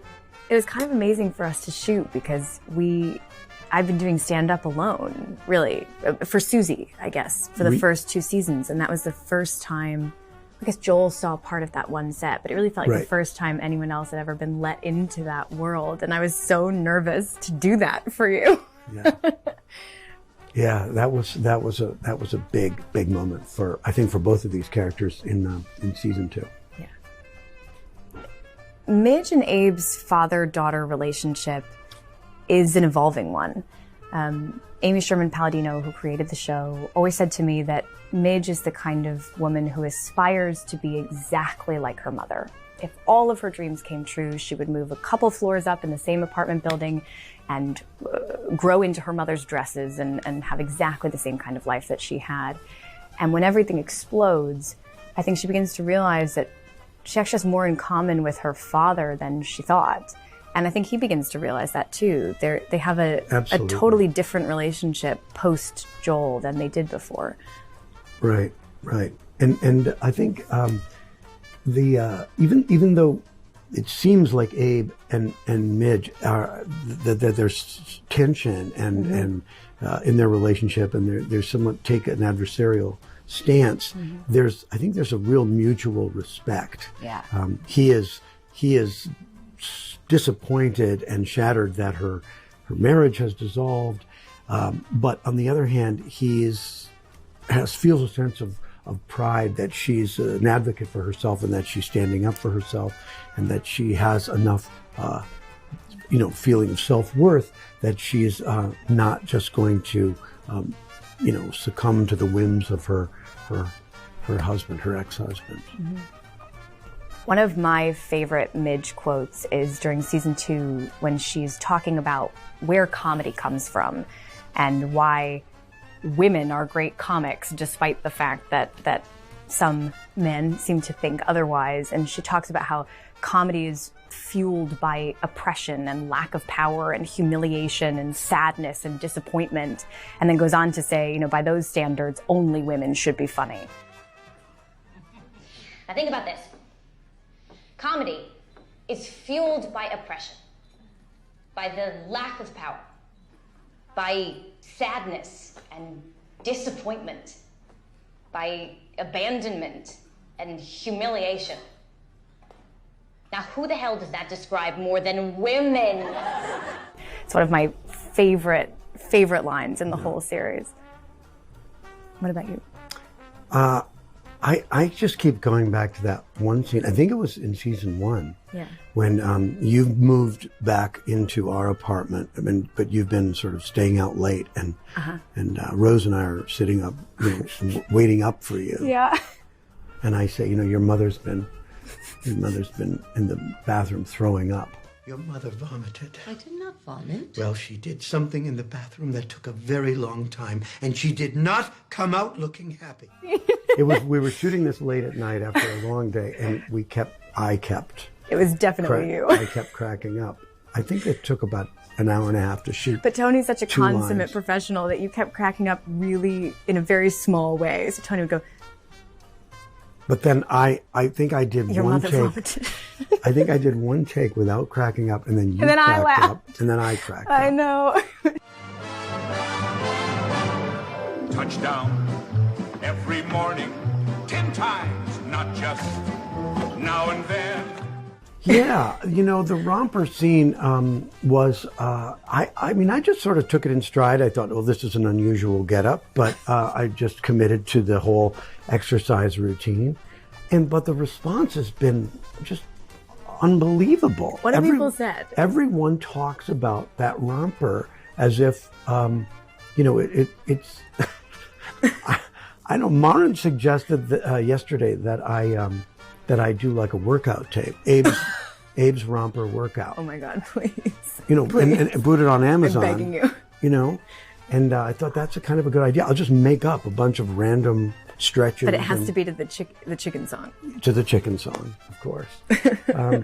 Yeah, the response to the romper has been just completely unexpected, and I'm convinced because the Emmy win this year, that Emmy really belongs to Donna Zukowska, our costume designer. Well, she won one too. She did, but mine belongs to her too because none of the other actors in my category got to wear a romper last season. Why do you think the show is so beloved?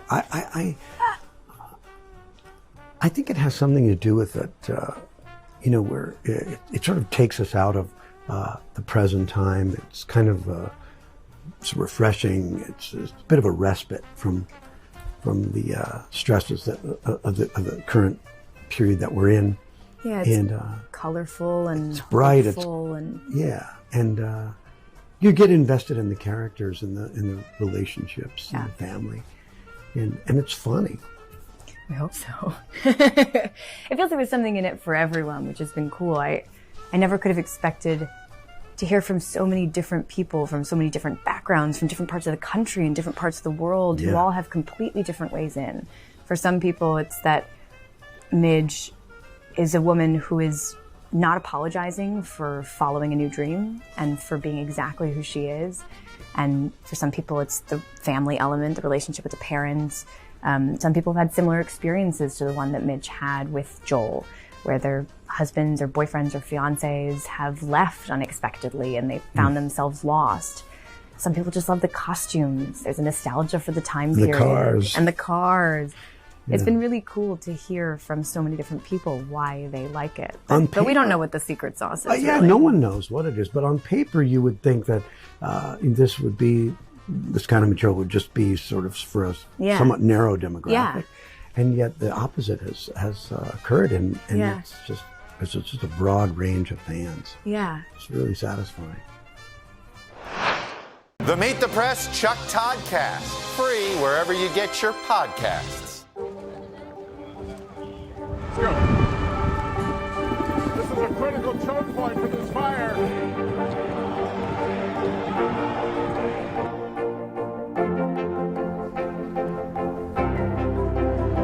And good evening from New Orleans. Nice to really spend some time with you. Appreciate it.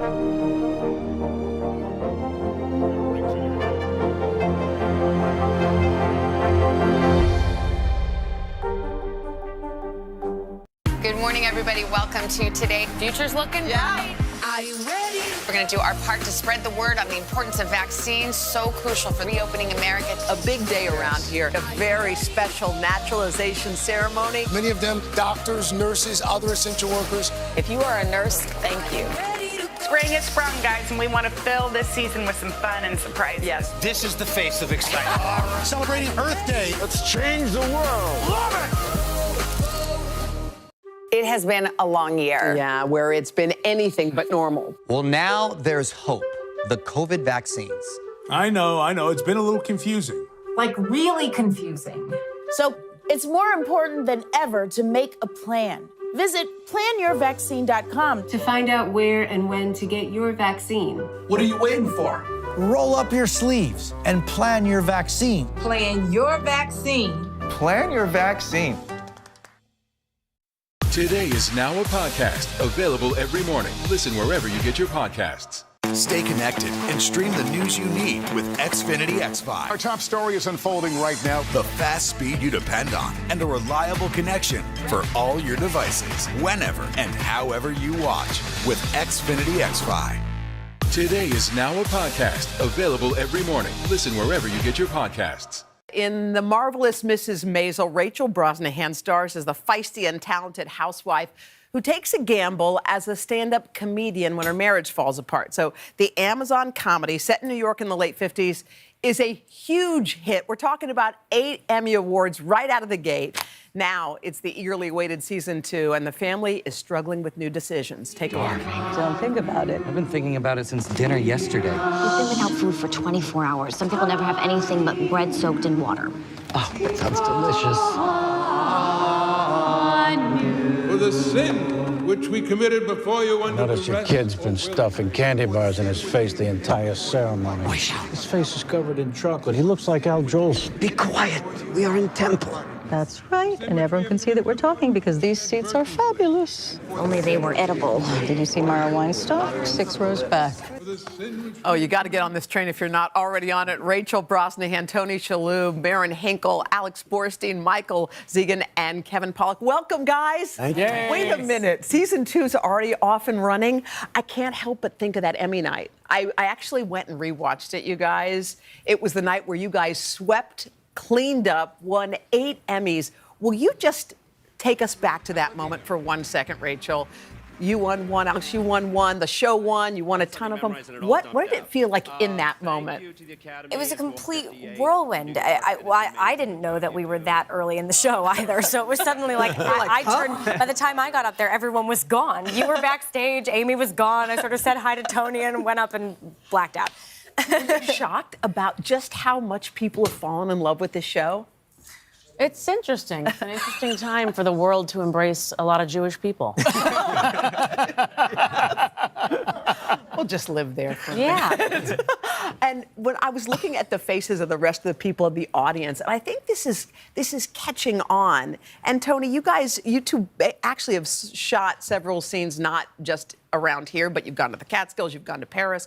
What are you finding about the show's popularity, not just here, but around the world? Well, when we were in Paris shooting the first 2 episodes, we were surprised that a lot of our Paris crew, the French crew, knew and loved the show. We were being stopped on the street, and this was just based on just 8 episodes of the first season. So it was amazing that the reach was that far, that broad. Rachel, I feel like your character was so ahead of her time. When I was watching this, I found myself nodding. I found myself going like, you go, girl, you go out there and get it. What do you think it is about her that's resonating with so many women? I mean, I think she's somebody who's insatiably curious. She's self-empowered. She's asking questions about the world around her. I think, she's aspirational in some way because she shows that it's never too late to head down a new path. Right. To find your voice in a different way. So, Marin, when this show started, did you think to yourself, we got a hit, baby? I could feel it. Did you feel that? No, all I thought was, thank God I have a job which works. And also I started to hear who I was going to get to work with.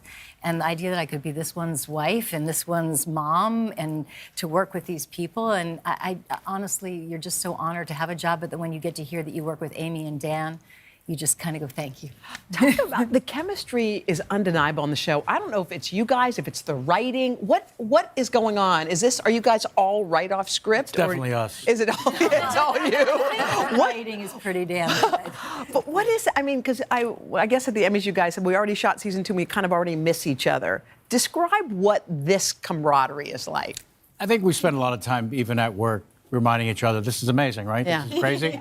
Yeah, we're still in that mode of being astonished for the great words, for the great 8-page scene oneers. All this kind of work just doesn't exist for the most part. And we're just as curious as the audience is to see what happens to these characters. Well, you play the husband that was the jerk, and your name is Joel. I have a Joel, too, in this. But I heard that the writers were saying that you are kind of your own little Nielsen ratings box. Like, you could tell how well the show was going to do by all the chicks who came up to you on the street and said, like, Joel! No, I have no idea what they're talking about. You're talking about me. And Tony. Me. No, I used to get a lot of people coming up to me and being like, you're essentially the jerk from that show. But now they just tell me how much they love it, and it's so nice, just knowing that people are watching it and enjoying it as much as we are. I just want to say, I think Susie's actually the most handsome man on the show. Sexiest man. Alex, I was going to say, you're so quiet and you are such a scene stealer. Literally, like when you show up, I just wait for you to drop like one of your bombs. You want an F-bomb? Is that By the way, can I point out, too, that Carnegie Deli has created, like, its own sandwich that has to do with your show, and they actually distributed them into our control room. Yeah. Wow. The Maisel? It's the Maisel. They're already eating it right down. So I guessed, actually, my better half guessed that it was brisket. Is that What is it, you guys? Do y'all know? What's the sandwich? Roast beef. Oh, okay. Close enough. Does it only cost about 50 cents? It costs 50 cents. Exactly. You guys, thank you. The Meet the Press Chuck Toddcast, free wherever you get your podcasts. Make the most of your day with Today in 30. We give you a mix of everything you love about our show in a mere 30 minutes. Watch Today in 30 on your schedule, streaming every day on Today All Day. Make the most of your day with Today in 30. We give you a mix of everything you love about our show in a mere 30 minutes. Savannah and Hoda bring you what you must know. The biggest moments of the morning. One Republic! Exclusive interviews. Why did it work for you? You're right. I am more talented than the rest. And important headlines. Major medical news this morning. Watch Today in 30 on your schedule, streaming every day on Today All Day. Make the most of your day with Today in 30. We give you a mix of everything you love about our show in a mere 30 minutes. Watch Today in 30 on your schedule, streaming every day on Today All Day. Sometimes the news can be difficult and overwhelming for kids to understand. Will coronavirus come back next year? So to help make sense of it all, we've created a newscast just for them. Man, you know a lot. We hope your family will watch Nightly News Kids Edition. Today is now a podcast, available every morning. Listen wherever you get your podcasts. For breaking news in our changing world, download the NBC News app.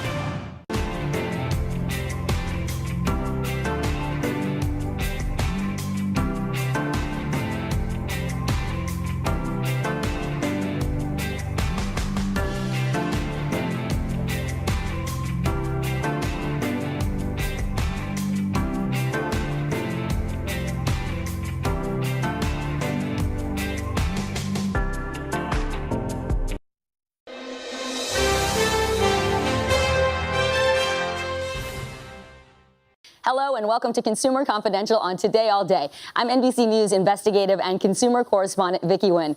This week, we're looking at some home safety with tips and tricks for easy appliance repairs, cleaning a fireplace, and the importance of having a working carbon monoxide detector.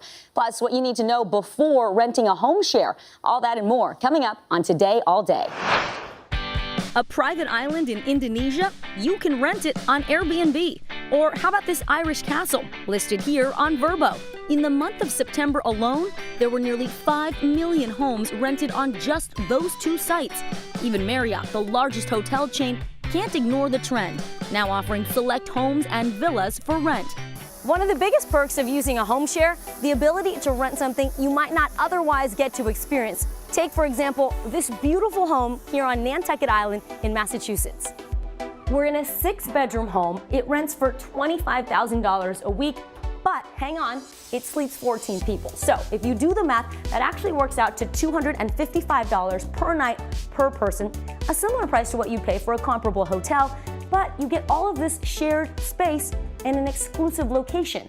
And with a kitchen, you have the option to cook meals over multiple days for a big group. Those savings add up. Jeremy Gall is the CEO of Breezeway, a company that helps property managers maintain quality and safety standards for vacation rentals. What's the advantage of using a home share? Two big things. There's so much space and the property is so unique. So you get to really enjoy something that's different than when you stay in a hotel. But that difference also means you should have a safety checklist when renting a home share. When you first get to a home, what should you be looking for? Yeah, you're gonna walk in, you're gonna wanna unpack, everybody's excited, but the first thing you should do is just orientate yourself and get aware about the property. Here's a good example. Here's where the fire extinguisher is, and emergency numbers and contact information. And what about those chemicals under the sink? Don't expect there's gonna be safety latches on these properties. But if you're traveling with little kids, just be aware and make sure these are all taken care of. Maybe take the time to move them up. In a home, pay particular attention to the smoke detector outside the kitchen. Prior guests might have cooked something smoky and pulled the batteries. When renting an entire home, consider the unfamiliar features, especially at night. The #1 accident at vacation homes is trip and fall hazards. This property has a nightlight, but it's always a good idea to bring one with you. I love this room. I see it has a bunk bed. A lot of home shares have bunk beds. What are the safety tips around bunk beds? Popular option, kids under 6 shouldn't be in the top bunk. So this is something a lot of people might not have in their own home, a huge balcony like this with this kind of view. Yeah, amazing. If you have a balcony like this, you want to look at 3 things: the height, the stability, and the gaps in between the balusters to make sure it's not too wide. Yeah, good idea if you have kids and also pets. Yeah, pets is a really good point. Pools can be fun, but a lot of times the pools don't have any kind of fencing around them. No, this is wide open and there's really easy access. So a couple things to keep in mind. One, if you're traveling in a group, designate one adult who's going to be in charge of pool safety. Okay. The other thing to do is check with the manager, make sure you understand how the pool cover works so you can open and close it and keep it closed when you're not using it. some simple tips so you can safely enjoy your time in a home away from home. So it's just something to be aware of. Like I said, some people love it, some people don't. We use it a lot, just frankly, because then we have a whole house, we have a kitchen, I don't have to worry about somebody coming in. Anyway, but there are some horror stories that people say where they feel like they've been watched or videos. So what do we need to know to protect ourselves? Yeah, that's a big one. Spy cams can be an issue. It's been in the headlines. Think about it. They are so easy to hide.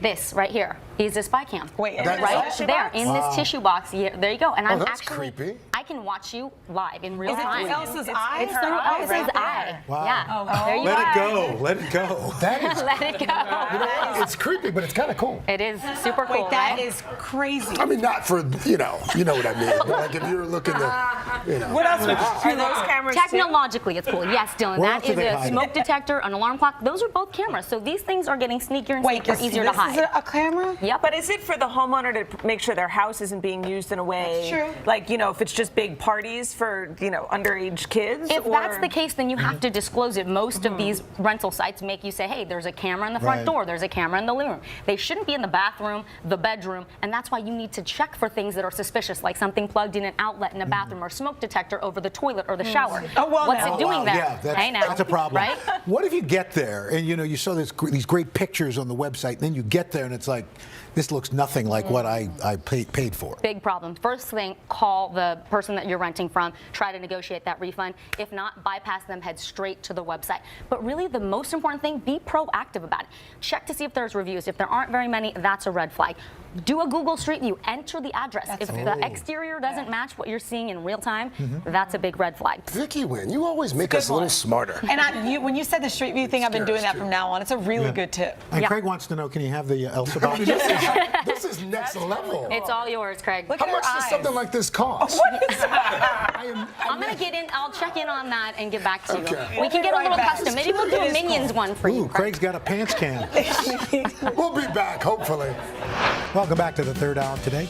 Actress and comedian Anna Faris had quite the scare last week. During what was supposed to be a fun family Thanksgiving at a rental home, it quickly turned into a potentially deadly situation.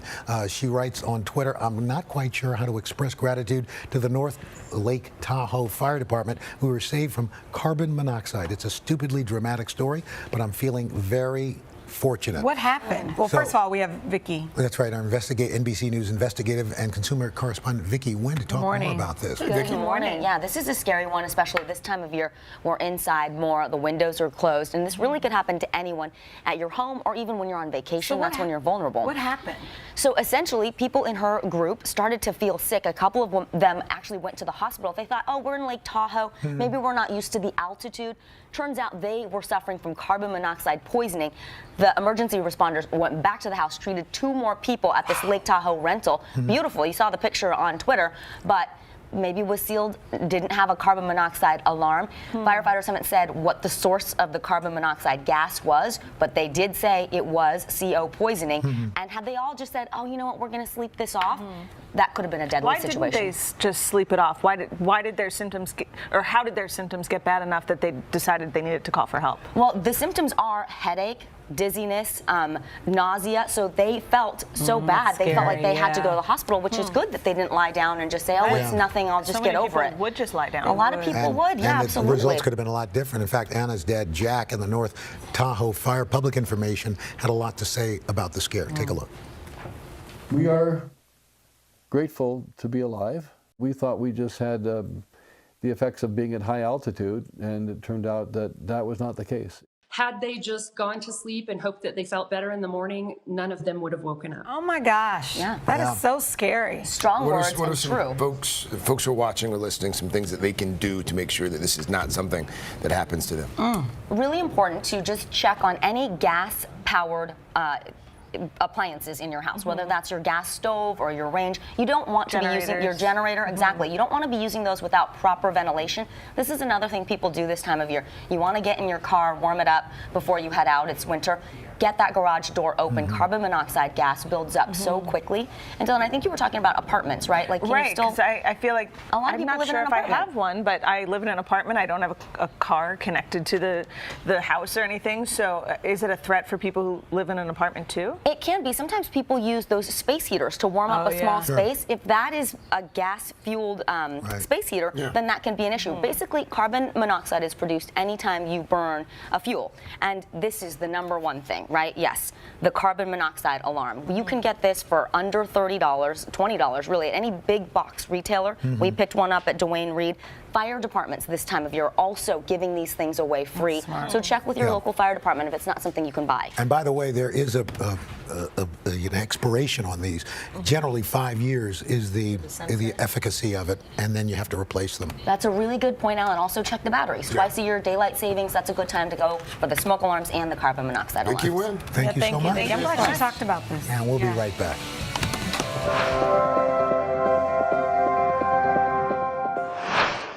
Good morning. Welcome to Today. Nice to have you with us. We wanted to surprise Ellie and make her wish come true. What do you think about coming to visit us? Yes. There's only one thing that people are saying. You are.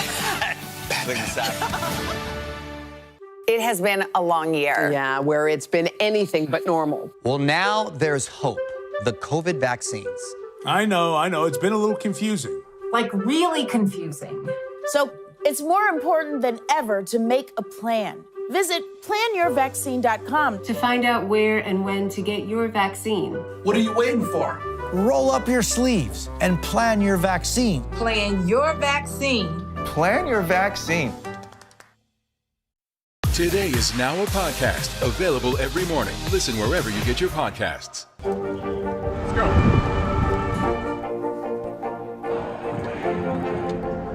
And good evening from New Orleans. There is breaking news. There you go. Stay connected and stream the news you need with Xfinity X5. Our top story is unfolding right now. The fast speed you depend on and a reliable connection for all your devices, whenever and however you watch with Xfinity X5.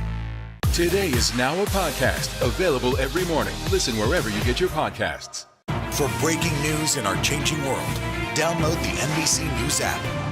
Okay, so get ready to take notes. Lifestyle expert Jill Bauer has a list of must-haves to make sure you and your family are prepared in an unexpected emergency. Good morning, Jill. Good morning, ladies. Nice to see you.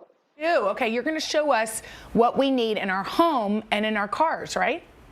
Right, because, this is the time of year when people are making resolutions and they're thinking about ways to get organized. Well, part of that should be, is my family prepared in case something should happen? So let's take a look at what you need the next time you're out on the road. So here are the things that are important to keep in the front area of your car. In your center console, you want to make sure you have a tool like this. This is designed to cut through your seatbelt in case you can't unbuckle, as well as break through glass if you're trapped. And then in your glove box, a couple other things you should have on hand. Make sure that you have a small first aid kit. Make sure you have an additional phone charger with a cable, and make sure that that's charged. And also make sure you have a small hand crank flashlight. You also need to have some key things in the back of your car, so let me show you what those are. I like to keep the back of my car organized with a duffel bag like this one, and here are the essentials I always have on hand. Start out with my jumper cables, an extra blanket, a comprehensive first aid kit. A couple of different kinds of lights are important. So an all-weather flashlight, make sure that you've checked those batteries, but also an emergency light like this that lets other cars see you in the dark. Those are great because they're magnetic. These emergency thermal blankets and rain ponchos, you can usually find those at outdoor stores. They don't take up a lot of room, but they're really great in case you need them. A pair of gloves, some duct tape, and then don't forget about some extra snacks and a bottle of water. And if you happen to travel with your pets, make sure you include some dog treats too. Oh, Jill, love it. You know it all. That was awesome information. Now you've taken us inside the home where you're going to get to everything we need, starting with fire safety. Yeah. And this is so important, everybody, because I know you probably have on your radar, let's make sure we check our batteries and our smoke detectors. But here's what a lot of people don't know. The detector themselves, the unit, only has a 10-year shelf life. So if you've lived in the same house for 15 years and all you're doing is continually charging the batteries, you could still have a faulty unit. So make sure you're charging or you're replacing the unit every 10 years and the batteries regularly. Same with carbon monoxide detectors. Those should be located on all levels of your home. And then in case you should need to put out a small fire, make sure you have fire extinguishers. They have fire extinguishers now for specific areas of the home. So that also makes them a little bit lighter and easier to manage, especially one you might want to keep under the sink in your kitchen. I like to write the date on those extinguishers so that you know when you put it in. Most of these have a kind of shelf life of 6 to 12 years. And finally, if you live in a home that's multi-level, you want to make sure that you do have a fire escape ladder. That fire escape ladder is something you should practice with, not going out and climbing down it, but making sure that it fits the window properly so that in the event you would need to use it, you know that it's going to work the way that it should. By the way, the smoke detector, carbon monoxide, and fire extinguishers are also great for people who live in apartments or condos, not just homeowners. All right, so if we're moving now, let's move to, by the way, I'm like taking notes on all these things, a ladder, who would have thought? All right, so when a storm hits, often you lose electricity and you feel like, uh-oh, what am I going to do? Most of us have a flashlight. What else should you have?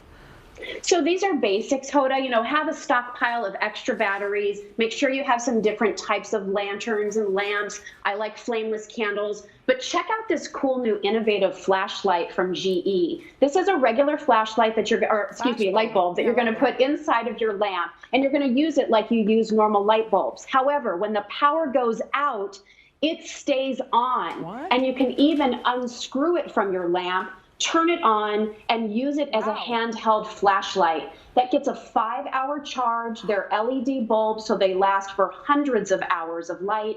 It's a really cool concept, and I think it's great peace of mind. Yeah, that really is. I feel like we should all have at least one of those. Let's talk about drinking water if it becomes compromised. Yeah, so you can, for kind of personal emergency things, you want to make sure that you have an all-weather radio, have a whistle so that you can let people know where you are, have a backup supply of drinking water, but then use something called a life straw. Again, these are things that you'll find at a lot of outdoor kind of adventure places. They need them for survival. They're great survival for your home, too. All right, if you want to keep your valuables safe, your clothes safe, what's a way to do that? I love the idea of a dry bag. Pre-pack it so that you have a change of clothes in here, but also think of things like an extra bottle of prescription medication, maybe an extra pair of prescription eyeglasses, things that are safe, ready to grab. Do one of these for each member of your family, and it's great to complement that with a full medical kit as well. That's another great place to keep those extra prescriptions. Yeah, Jill, thank you. If we missed anything here, it is all on our website at hodaandjenna.com. Good morning. Welcome to Today. Nice to have you with us. We wanted to surprise Ellie and make her wish come true. What do you think about coming to visit us? Yes. There's only one thing that people are saying. You are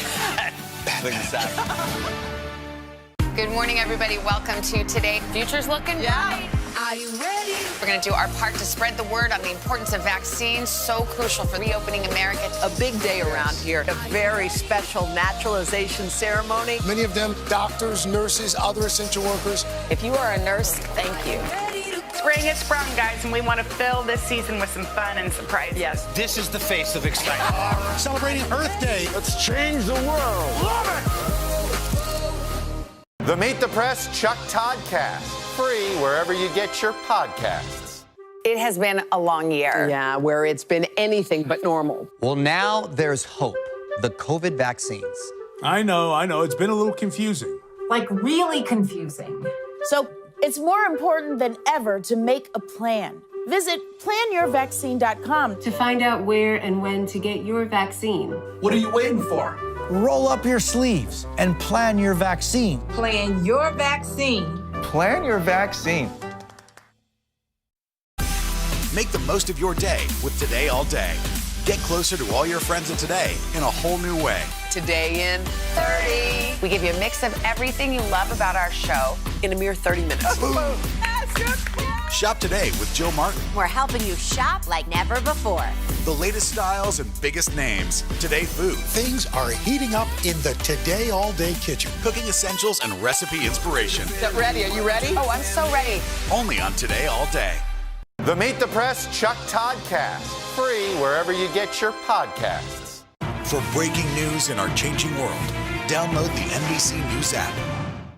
With more of us spending a lot of time at home, there's been added wear and tear on our appliances. If you need repairs, don't expect a quick fix. Vicki Wynn's here with the latest on that. Vic. Hey, Al, it is so good to see you in person, by the way.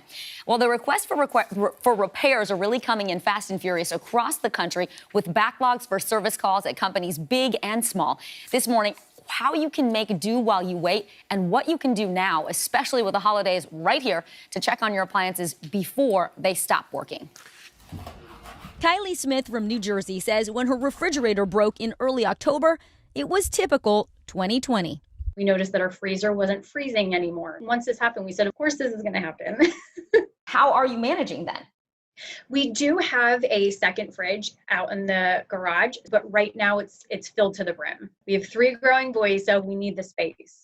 She says it'll be about a month until she can get her fridge repaired. And that's figuring that when they come out, it's an immediate fix. Smith is feeling a pain point shared by thousands of people across the country. A recent survey found appliance repair calls are up 39% since the pandemic started. With a lot of us working and learning from home, many of us are using our appliances a lot more often. From the oven to the fridge. Consider this fun fact. Before the pandemic, we were opening our fridges about 30 times a day. Since the pandemic, that number has jumped to 130 times a day. Industry experts say there's a shortage of new appliances and people want to save money, so many would rather repair than replace. Business has been amazing. It's really grown over the last several months. Daniel Pigeon is the CEO of Sears Home Services. How busy are your repair technicians right now? Right now, we have a shortfall of 1,000 technicians that we're hiring. It really is something unprecedented. Heather Dyer-Yoder runs Dyer Repair Academy in Richland Hills, Texas. She says people who've lost jobs in retail and restaurants are now taking her 2-week-long course to become certified appliance repair techs. Her classes are maxed out through January. I have employers calling me weekly. Do you have somebody I can hire? All over the country. All of my students get jobs. All of them get hired before they leave. Dyer says to avoid breakdowns, check on your appliance health. Look for your manual or check online for how to clean your fridge, oven, washer, and dryer. Fridge coils and dryer vents are some common culprits that get clogged and make the machines work harder. If a repair tech is coming to your home, make sure they're wearing a mask and maintain your distance. And keep your windows open for better air circulation while they're inside. If you're in the market for a new appliance, go back to the basics because high-tech appliances contain specialized parts that can be harder to find and replace. Find something with less bells and whistles, less Wi-Fi, less computer chips, because those are the things that are breaking and those are the things delaying you're getting your refrigerator back working. Some tips to make sure an appliance breakdown doesn't leave a wrench in your upcoming holiday plans. And good news for Kylie, her refrigerator has been repaired. Another tip, consider buying a home warranty, even if you've already been in your home for years. Just read the fine print to make sure it covers your major appliances. And what's also great about this, when you're under a home warranty, experts say you might get priority when you need a repair. Oh. Yeah. All right. So if you're looking for a good technician, because that's really the key, how do you find one? First thing, ask friends and family for their referrals. They may have had a great experience with somebody. Then you really want to check the reviews, make sure that they have good certifications, get multiple quotes so that the price is right for you. And then also ask about their warranties. After they're done making that fix, how long is it good for in case they need to come back? And what if something is broken and you just need it fixed? Like going into Thanksgiving and your dishwasher's broken. What can people do? YouTube is a great way to check and see a DIY repair situation. And also, you just want to call the local repair store. Maybe they'll give you some free advice. Listen, I've got this. I need this part. What can I do? Sometimes they'll help you out. Yeah. I use YouTube to clear the drain on my dishwasher. Really? Yeah. It does work. There's so many great videos out there. All right. Vicki Wynn, it's always great to see you. Thanks so much. Each year, there are an estimated 20,000 fires across the country caused by chimneys and fireplaces. Investigators say the cause of the fire here on Bramer Circle was traced to a malfunctioning fireplace. The fire chief tells us the fire started in a chimney around 2:30 this morning. Even this historic mansion in Massachusetts burned to the ground last winter. The home had stood for over 100 years. It took just hours to be destroyed. This one in upstate New York making headlines because it's the home of celebrity chef Rachel Ray. Heavy smoke and fire coming from the roof of the residence near the chimney. Fire officials believe the August 9th blaze ignited in the chimney. So what should you do to safely enjoy this before you light this? We asked the expert. Mike Segerstrom from Bridgewater Chimney Sweeps is an instructor with the Chimney Safety Institute of America with 23 years of experience. Mike, what's the very first thing you should do before you light your fireplace for the season? First thing you want to do is make sure you have the fireplace inspected before use by a certified chimney sweep. That's you. Have at it. Okay. He begins with a visual inspection, checking the interior from below, then examining the exterior of the chimney from the ground. And the roof, even using a high-tech camera to get a better look inside. According to the National Fire Protection Association, you need to get your chimney inspected every year because over time, chimneys collect what's called creosote, which can overheat and catch fire. Often, that's what causes chimney fires. Mike, what's the verdict on this fireplace and the chimney? So this fireplace is not in need of sweeping at this time. It is ready for the season. If it did need to be swept, what are some of the steps? What happens? The biggest component is we'll brush the entire system out internally. Once the chimney and the fireplace have been cleaned, what's the next step? Making sure that we're burning good wood in the fireplace. It should be stored outside for at least a year. That way you can guarantee that it's not going to produce extra amounts of soot or creosote. Before you enjoy your fireplace, make sure there's nothing flammable within 4 feet and always have a screen to capture any sparks that could fly into your home. Mike says the most common mistake, people forgetting to open their flue damper. The first sign of someone not opening the flue damper is the smoke immediately comes back into the home. The best way to put out the fire is to simply let it burn out on its own and never use water to extinguish the flames. It's going to cause the wood to possibly spark, and water in a hot fireplace could actually damage some of the masonry. If it's an emergency, make sure you have a fire extinguisher nearby and you know how to use it. Simple reminders to enjoy your fireplace safely. Stay connected and stream the news you need with Xfinity X5. Our top story is unfolding right now. The fast speed you depend on and a reliable connection for all your devices, whenever and however you watch with Xfinity X5. Good morning, everybody. Welcome to Today. Future's looking bright. Are you ready? We're going to do our part to spread the word on the importance of vaccines, so crucial for reopening America. A big day around here, a very special naturalization ceremony. Many of them doctors, nurses, other essential workers. If you are a nurse, thank you. Spring has sprung, guys, and we want to fill this season with some fun and surprise. Yes. This is the face of excitement. Celebrating Earth Day. Let's change the world. Love it.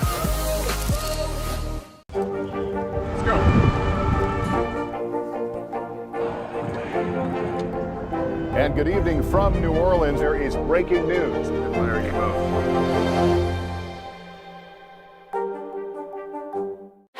Some experts say that this bill still isn't enough. Do you accept that criticism? There's been a ton of confusion from the CDC. Can we try to clear some of this up? Is America safer today with the Taliban in charge of Afghanistan? If it's Sunday, it's Meet the Press. Let's go.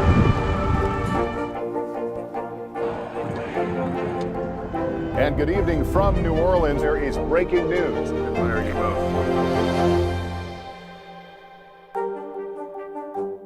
Now with Nest Cam, these guys can check in 24/7.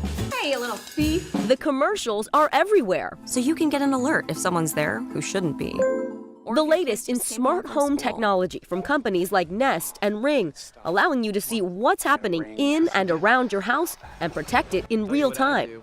But what happens when the bad guys turn that technology against you?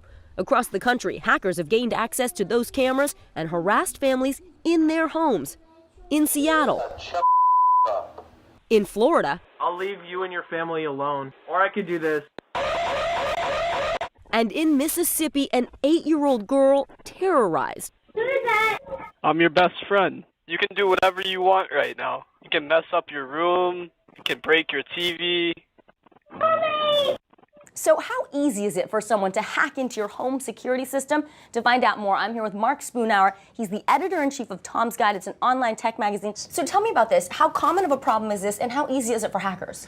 So first things first is that it's not that common for devices like this to be hacked. But if it happens to you, it's really scary. He says the devices themselves are secure, but warns that hackers can break in using compromised credentials. And they usually come in through usernames and passwords that are out there on the dark web. Tom's Guide security editor Paul Wagenseal is in another room logging into this Nest camera to show you how easily it can happen. Hey guys, I'm logged in and I can hear you and I can see you. That is very creepy. That is not supposed to be happening with a security camera. No, it's not. And the reason why he's able to get in is because he has access not to the device itself necessarily. It's because he's able to log in with our username and password, which could be freely available on the web, especially if you've been part of a data breach. How do you know if you've been part of a data breach? You can search online at haveibeenpwned.com. Just plug in your username. If it comes up red, it's time for a new one. And when creating a password, remember that it should be long, unique, and strong. But Spoonhour says the most important thing to do, use two-factor authentication. When a hacker tries to get in, you will get sent a text message to your phone because they're not on an approved network, right? And that unique code that's sent to your phone via text allows you to grant access or not to whoever is trying to get into your system. So it alerts you before anyone can get in. That's right. It's basically a gatekeeper. Wagenseal tries to log in again, but this time there's two-factor authentication. There it is. So we have a text message that just came in. Okay, what does that mean? So this is our authentication code, right? So if we wanted to get in right now to log into our system and see the footage on this camera, we would have to not only enter our username and password, but this very unique code, and you can see that it changes every time. So only the person who has the phone that's associated with the account can get in. Good advice to make sure this doesn't happen to you. I'm your best friend. A few more tips. Don't forget about your router. That's the hub of your home. Make sure you're not using the default password that it came with. If you don't change that, the bad guys can easily use it to get into your smart home if they find your Wi-Fi network, and that would affect anything that's connected to your Wi-Fi. Now, these same security measures also apply to smart toys that connect to the internet. If they have a camera or a microphone, hackers can get into those toys. So choose passwords that are unique, long, and different across your device. These are places we may not be able to visit for a while. Come with us as we take you there, into our incredible world. Woo!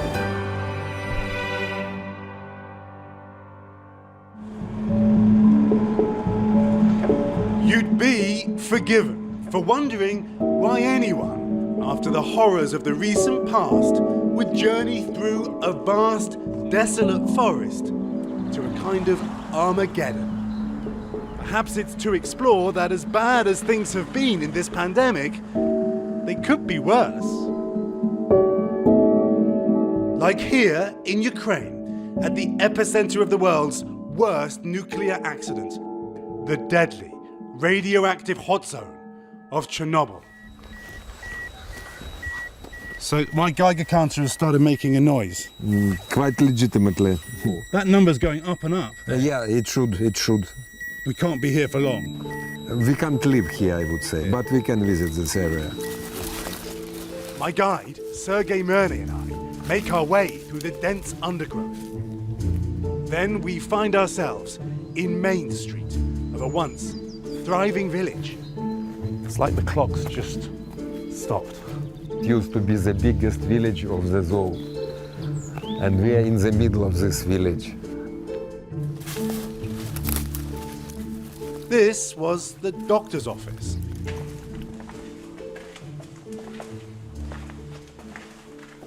These are people's medical records, just left on the floor. And among the remnants of life that was once here, newspapers dating back to the Soviet era. Oh, it's pravda.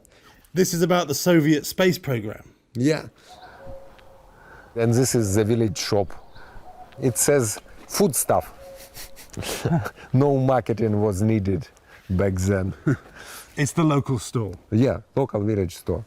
How many people lived here? 3,000 people. It was the biggest village of the zoo. And 3,000 people lived here. And now? Well, nobody. There's nobody.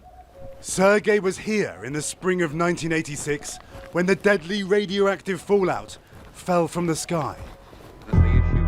A botched experiment with the cooling cycle at the power station turned into a nuclear disaster. At its peak, the reactor was burning at 2,000 degrees Fahrenheit, unleashing 400 times the radioactivity of the Hiroshima nuclear bomb, sending a radioactive cloud across 60,000 square miles.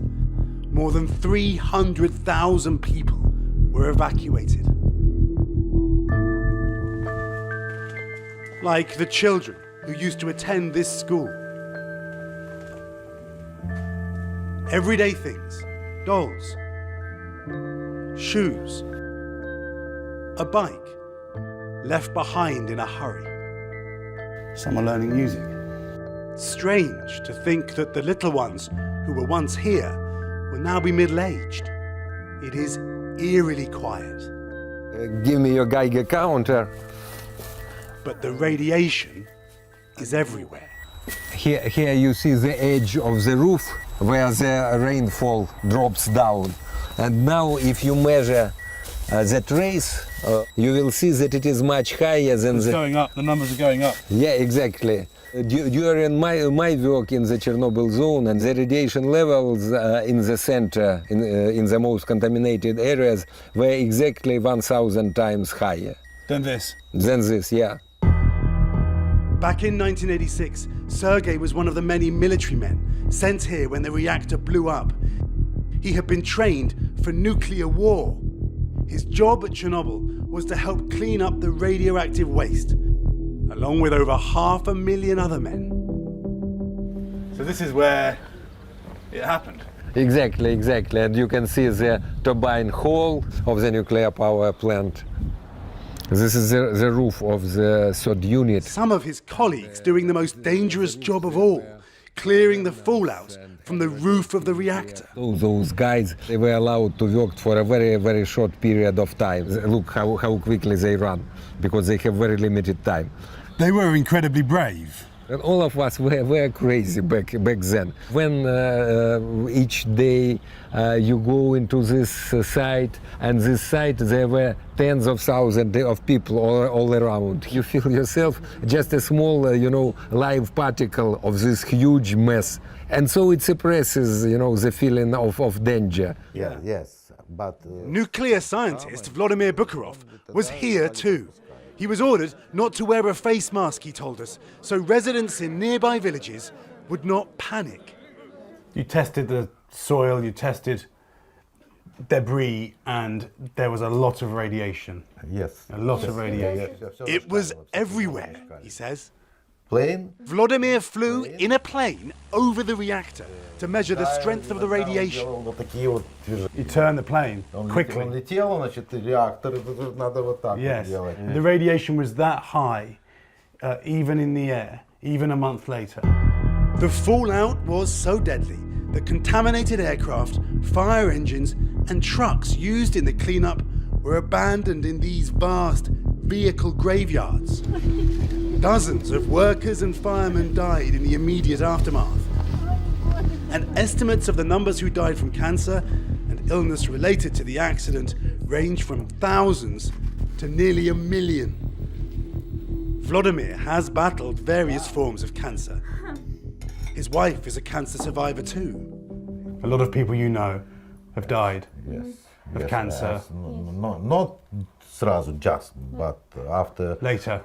10 years, after 5 years. 20 years. He worries about the long-term effects of radiation on his children and fears for another Chernobyl. Nobody's safe. Nobody's safe? Yes, and... From a risk that another accident could happen? Yes. И то, что должно взорваться, то... It can happen again, he says. Just a mile from the reactor through the forest is Pripyat, once a gleaming new company town, full of good jobs, new schools, modern apartments. It is now a silent city. So that's the hotel. That's the cinema. The buildings are here, but the people, 50,000 of them, have gone. Long ago. Their apartments abandoned, their hometown forgotten and radioactive. And for centuries, the law says, no humans can live here. This Ferris wheel had just been built, never used. People were told they'd be evacuated for 3 days. That was more than 30 years ago. And when humans leave, nature reclaims its territory. Trees grow up through the ruins. Plants and flowers bloom everywhere. And even in the reactor's cooling pools, catfish grow to enormous size. Wildlife is thriving here in Chernobyl. This is the place where nature speaks with human beings on equal terms. And it teaches humans modesty, I would say. Modesty? Exactly. Why? We should be wiser after this.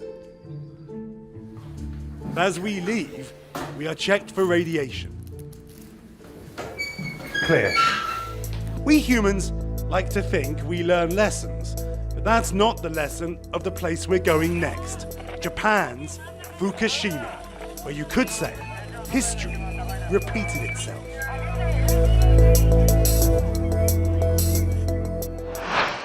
Let's go.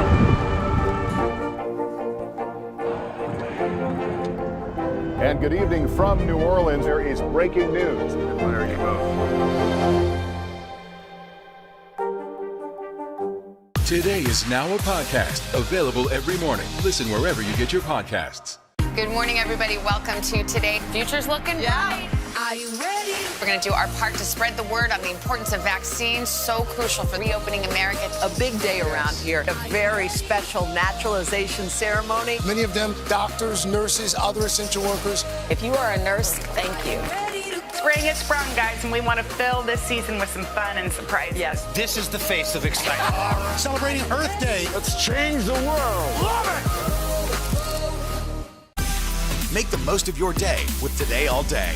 Get closer to all your friends at Today in a whole new way. Today in 30. We give you a mix of everything you love about our show in a mere 30 minutes. Shop today with Jill Martin. We're helping you shop like never before. The latest styles and biggest names. Today Food. Things are heating up in the Today All Day kitchen. Cooking essentials and recipe inspiration. Get ready. Are you ready? Oh, I'm so ready. Only on Today All Day. For breaking news in our changing world, download the NBC News app. Today is now a podcast, available every morning. Listen wherever you get your podcasts.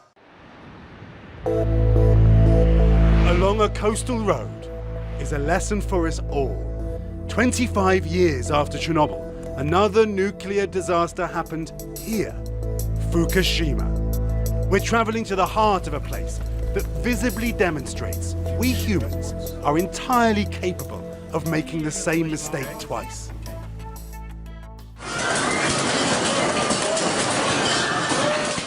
It began with nature, the strongest earthquake in Japan's history. The clock on the beach house, still frozen in time.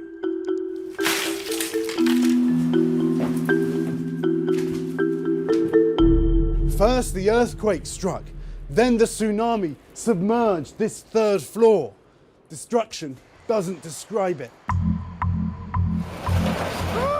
The deadly wall of water engulfing entire communities. More than 15,000 dead and another 2,500 still missing. The tsunami smashing into Fukushima's power station and knocking out backup generators. Meltdowns and explosions followed. Then the radiation came.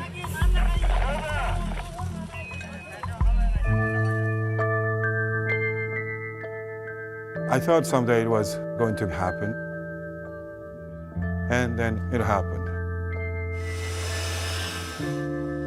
Buddhist priest Sadamaro Akano had become concerned about radiation safety, knowing he was living near a nuclear plant.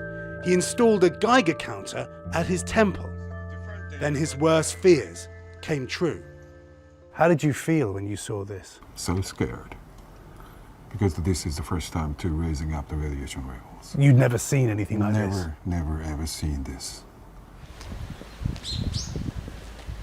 This was Main Street, in the town of Futaba, 2 miles from the reactor. Once home to almost 7,000 people, it's now a ghost town. Homes abandoned, gardens overgrown. Today, only wildlife live here.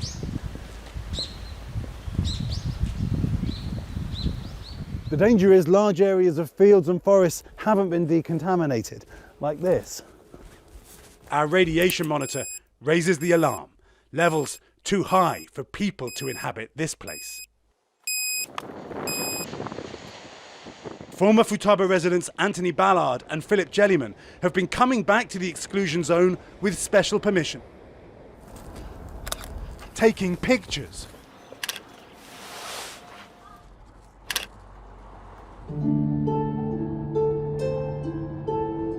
Off Main Street, Anthony shows me where he used to live. So this is home? This was home. When they fled, he left family photos behind. This is Daniel. This is one of my sister's kids. He's actually at university now. He had made Futaba his home. Now Fukushima has taught him what home really means. That stuff's not important because you can get... It's the life that was here before that was important. I can see you're in tears. Not quite, but almost, yeah. Immediately after the earthquake, people took shelter at the school where Philip taught. They slept on floors, mattresses still strewn around. You can see in this classroom, people's bags have been left behind. Yeah, never to be retrieved. This is now Futaba School, but it's not in Futaba. Some of the students spend an hour to get here.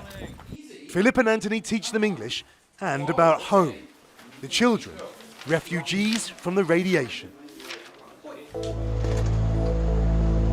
We travel to the nuclear plant itself for a rare tour. First, we're given personal radiation monitors. After the meltdown in 2011, the area was so toxic, workers had to wear hazmat suits. Since then, the plant has been stabilized. It is stunning that I can stand here with so little protective gear on. The melted core of the reactors are just there. Deep inside, this video, filmed by robots, shows that melted core, still highly radioactive. Outside, our radiation meter measuring 85 microsieverts per hour and more, the highest of our trip, safe for short periods. For us to take an even closer look, a little more protection is needed. Are you sure it's safe? Yeah, it's safe. From here, you can still see the scars from 2011. We keep our radiation monitor close.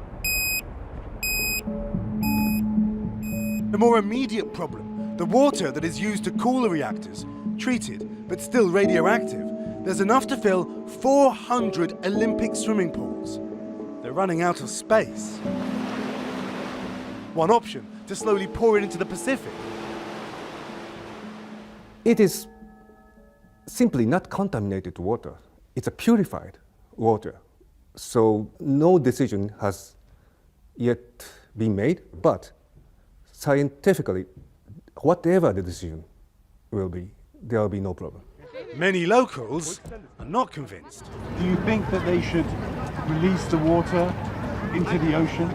No. They should not. The local fishermen are just recovering.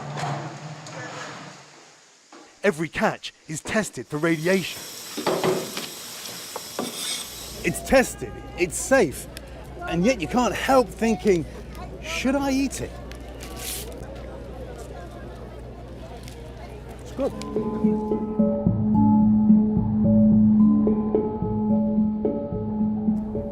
thing that's had the greatest impact on me coming here is perhaps not the devastation that was wrought by the earthquake and then the tsunami, or the fact that now I can walk in this place that was hit by radiation without any protective gear on.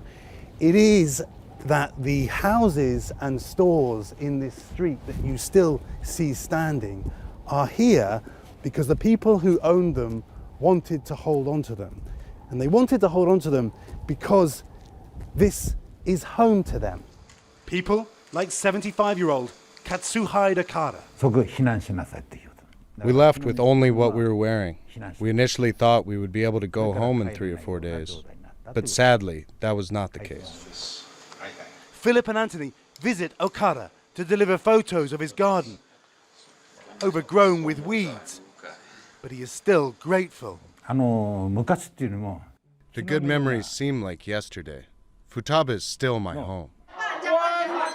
A home that the children may one day be able to return to. Do you remember your hometown? Yes. And bring life back to these empty streets. The people who lived here will never forget, and we should all remember, not just that our lives can be irrevocably, catastrophically turned upside down, but that if we truly learn from the past, we can make a better future and a better world.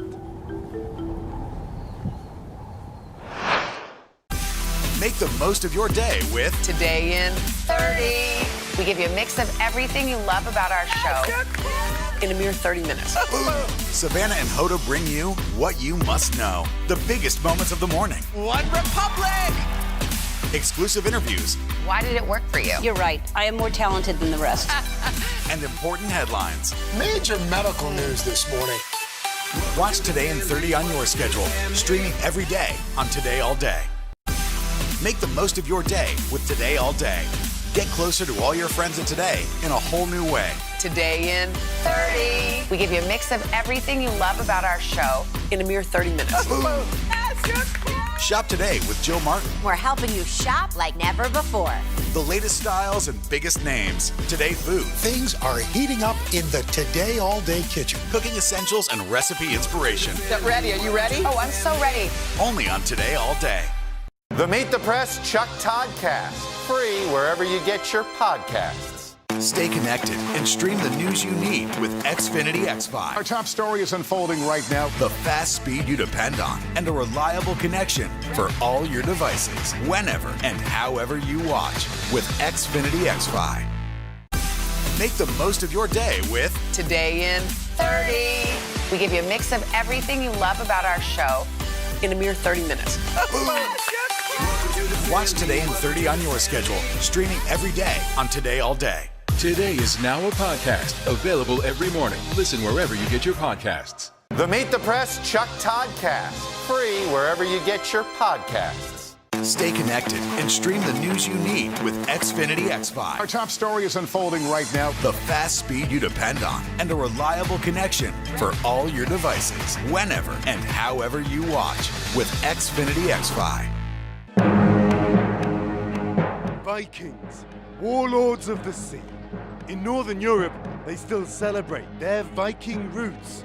But few realize the Vikings got as far as Russia, traveling over 1,000 miles, and may have given the country its name.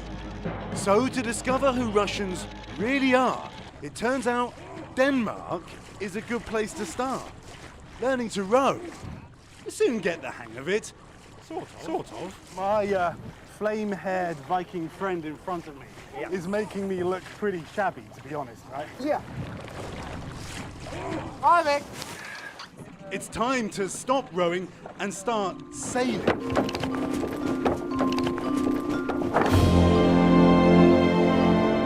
1,000 years ago, Viking warships like the Sea Stallion sailed the Atlantic to America, and they went east too, reaching as far as what's now called Russia, in search of furs and treasure. They became known as the Rus. These people living there was called Rus. That part lived on into the word that we have for the country, Russia, Rusland, today. Some people think that Rus means the people who are rowing.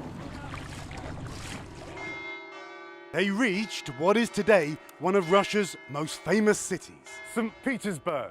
Centuries before Peter the Great built this magnificent city, the Vikings were here, rowing these very rivers, taking their Viking boats across this vast land. Sometimes the news can be difficult and overwhelming for kids to understand. Will coronavirus come back next year? So to help make sense of it all, we've created a newscast just for them. Man, you know a lot. We hope your family will watch Nightly News Kids Edition. Some experts say that this bill still isn't enough. Do you accept that criticism? There's been a ton of confusion from the CDC. Can we try to clear some of this up?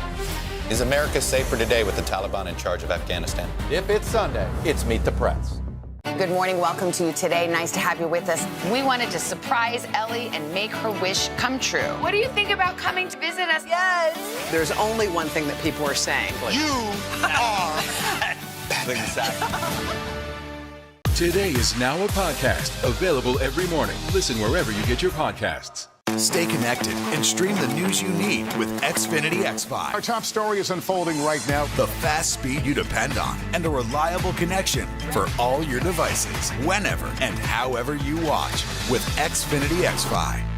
Today is now a podcast available every morning. Listen wherever you get your podcasts. Make the most of your day with Today in 30. We give you a mix of everything you love about our show in a mere 30 minutes. Watch Today in 30 on your schedule, streaming every day on Today All Day. For breaking news in our changing world, download the NBC News app. What began as a Viking trading post became one of the most beautiful cities in the world. And at its center, the Winter Palace, the jewel in the crown of the empire. For 400 years, this was home to the Romanov Tsars, the Russian royal family. And here, 100 years ago, lived a figure who perhaps symbolizes another aspect of the Russian psyche, their idiosyncrasy. Gregory Rasputin, a monk from Siberia, was said to have healing powers.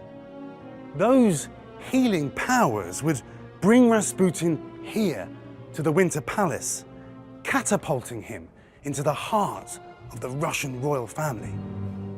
But he brought into this gilded world scandal and controversy, and ultimately Rasputin would bring tragedy to the throne of Russia. Rasputin's dangerous influence over the Tsars ended with his murder in the winter of 1916. Just 1 year later, the Romanov dynasty fell, swept away by the communist Russian Revolution. Russia marks the first year of war with Germany. Then wars followed, forging Russia's belief in its courage and self-reliance, as Germany fought for a share of its power and wealth. Hitler's timetable called for victory in 60 days. Most of all, they wanted this, a golden room, lined with precious panels of rare amber. It's like a box of jewelry. You can see the detail and it's priceless. 300 years ago, the Amber Room was a gift given to the Russian Tsar Peter the Great. Isn't it stunning? But this is a replica, and you're not going to believe what some folks think happened to the real thing. During World War II, the Nazis ripped the Amber Room from the palace walls, 6 tons of it, packed in 27 crates. Treasure hunters have been searching for this lost prize ever since. Now we're on the trail too, traveling west to Germany to meet a team who think they may have found the final resting place of the Amber Room. Even the way it was transported is a mystery, perhaps by road, most likely by train.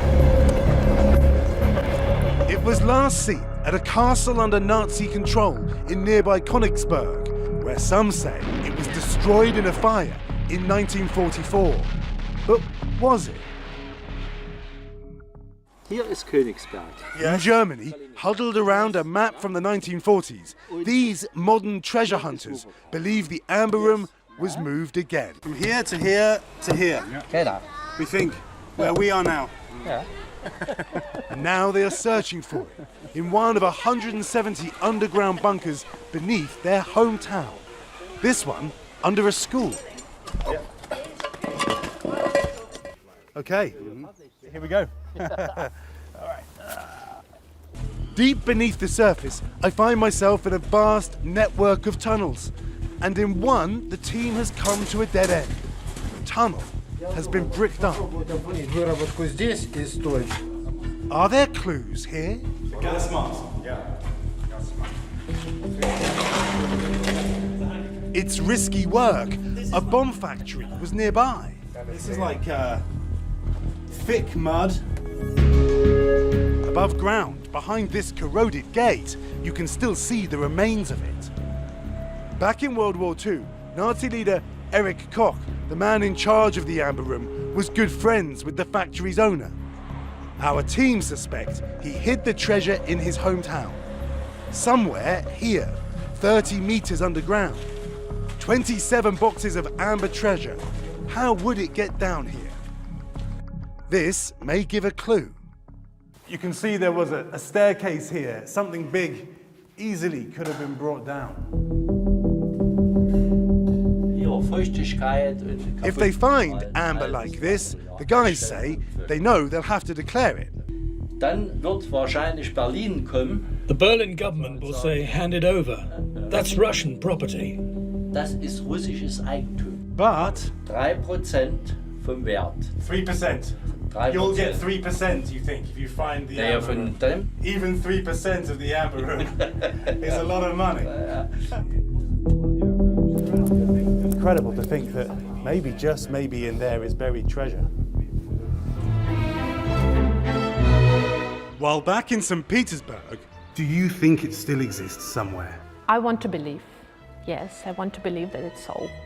And one more question. If they find the real amber room, what are they going to do with this one?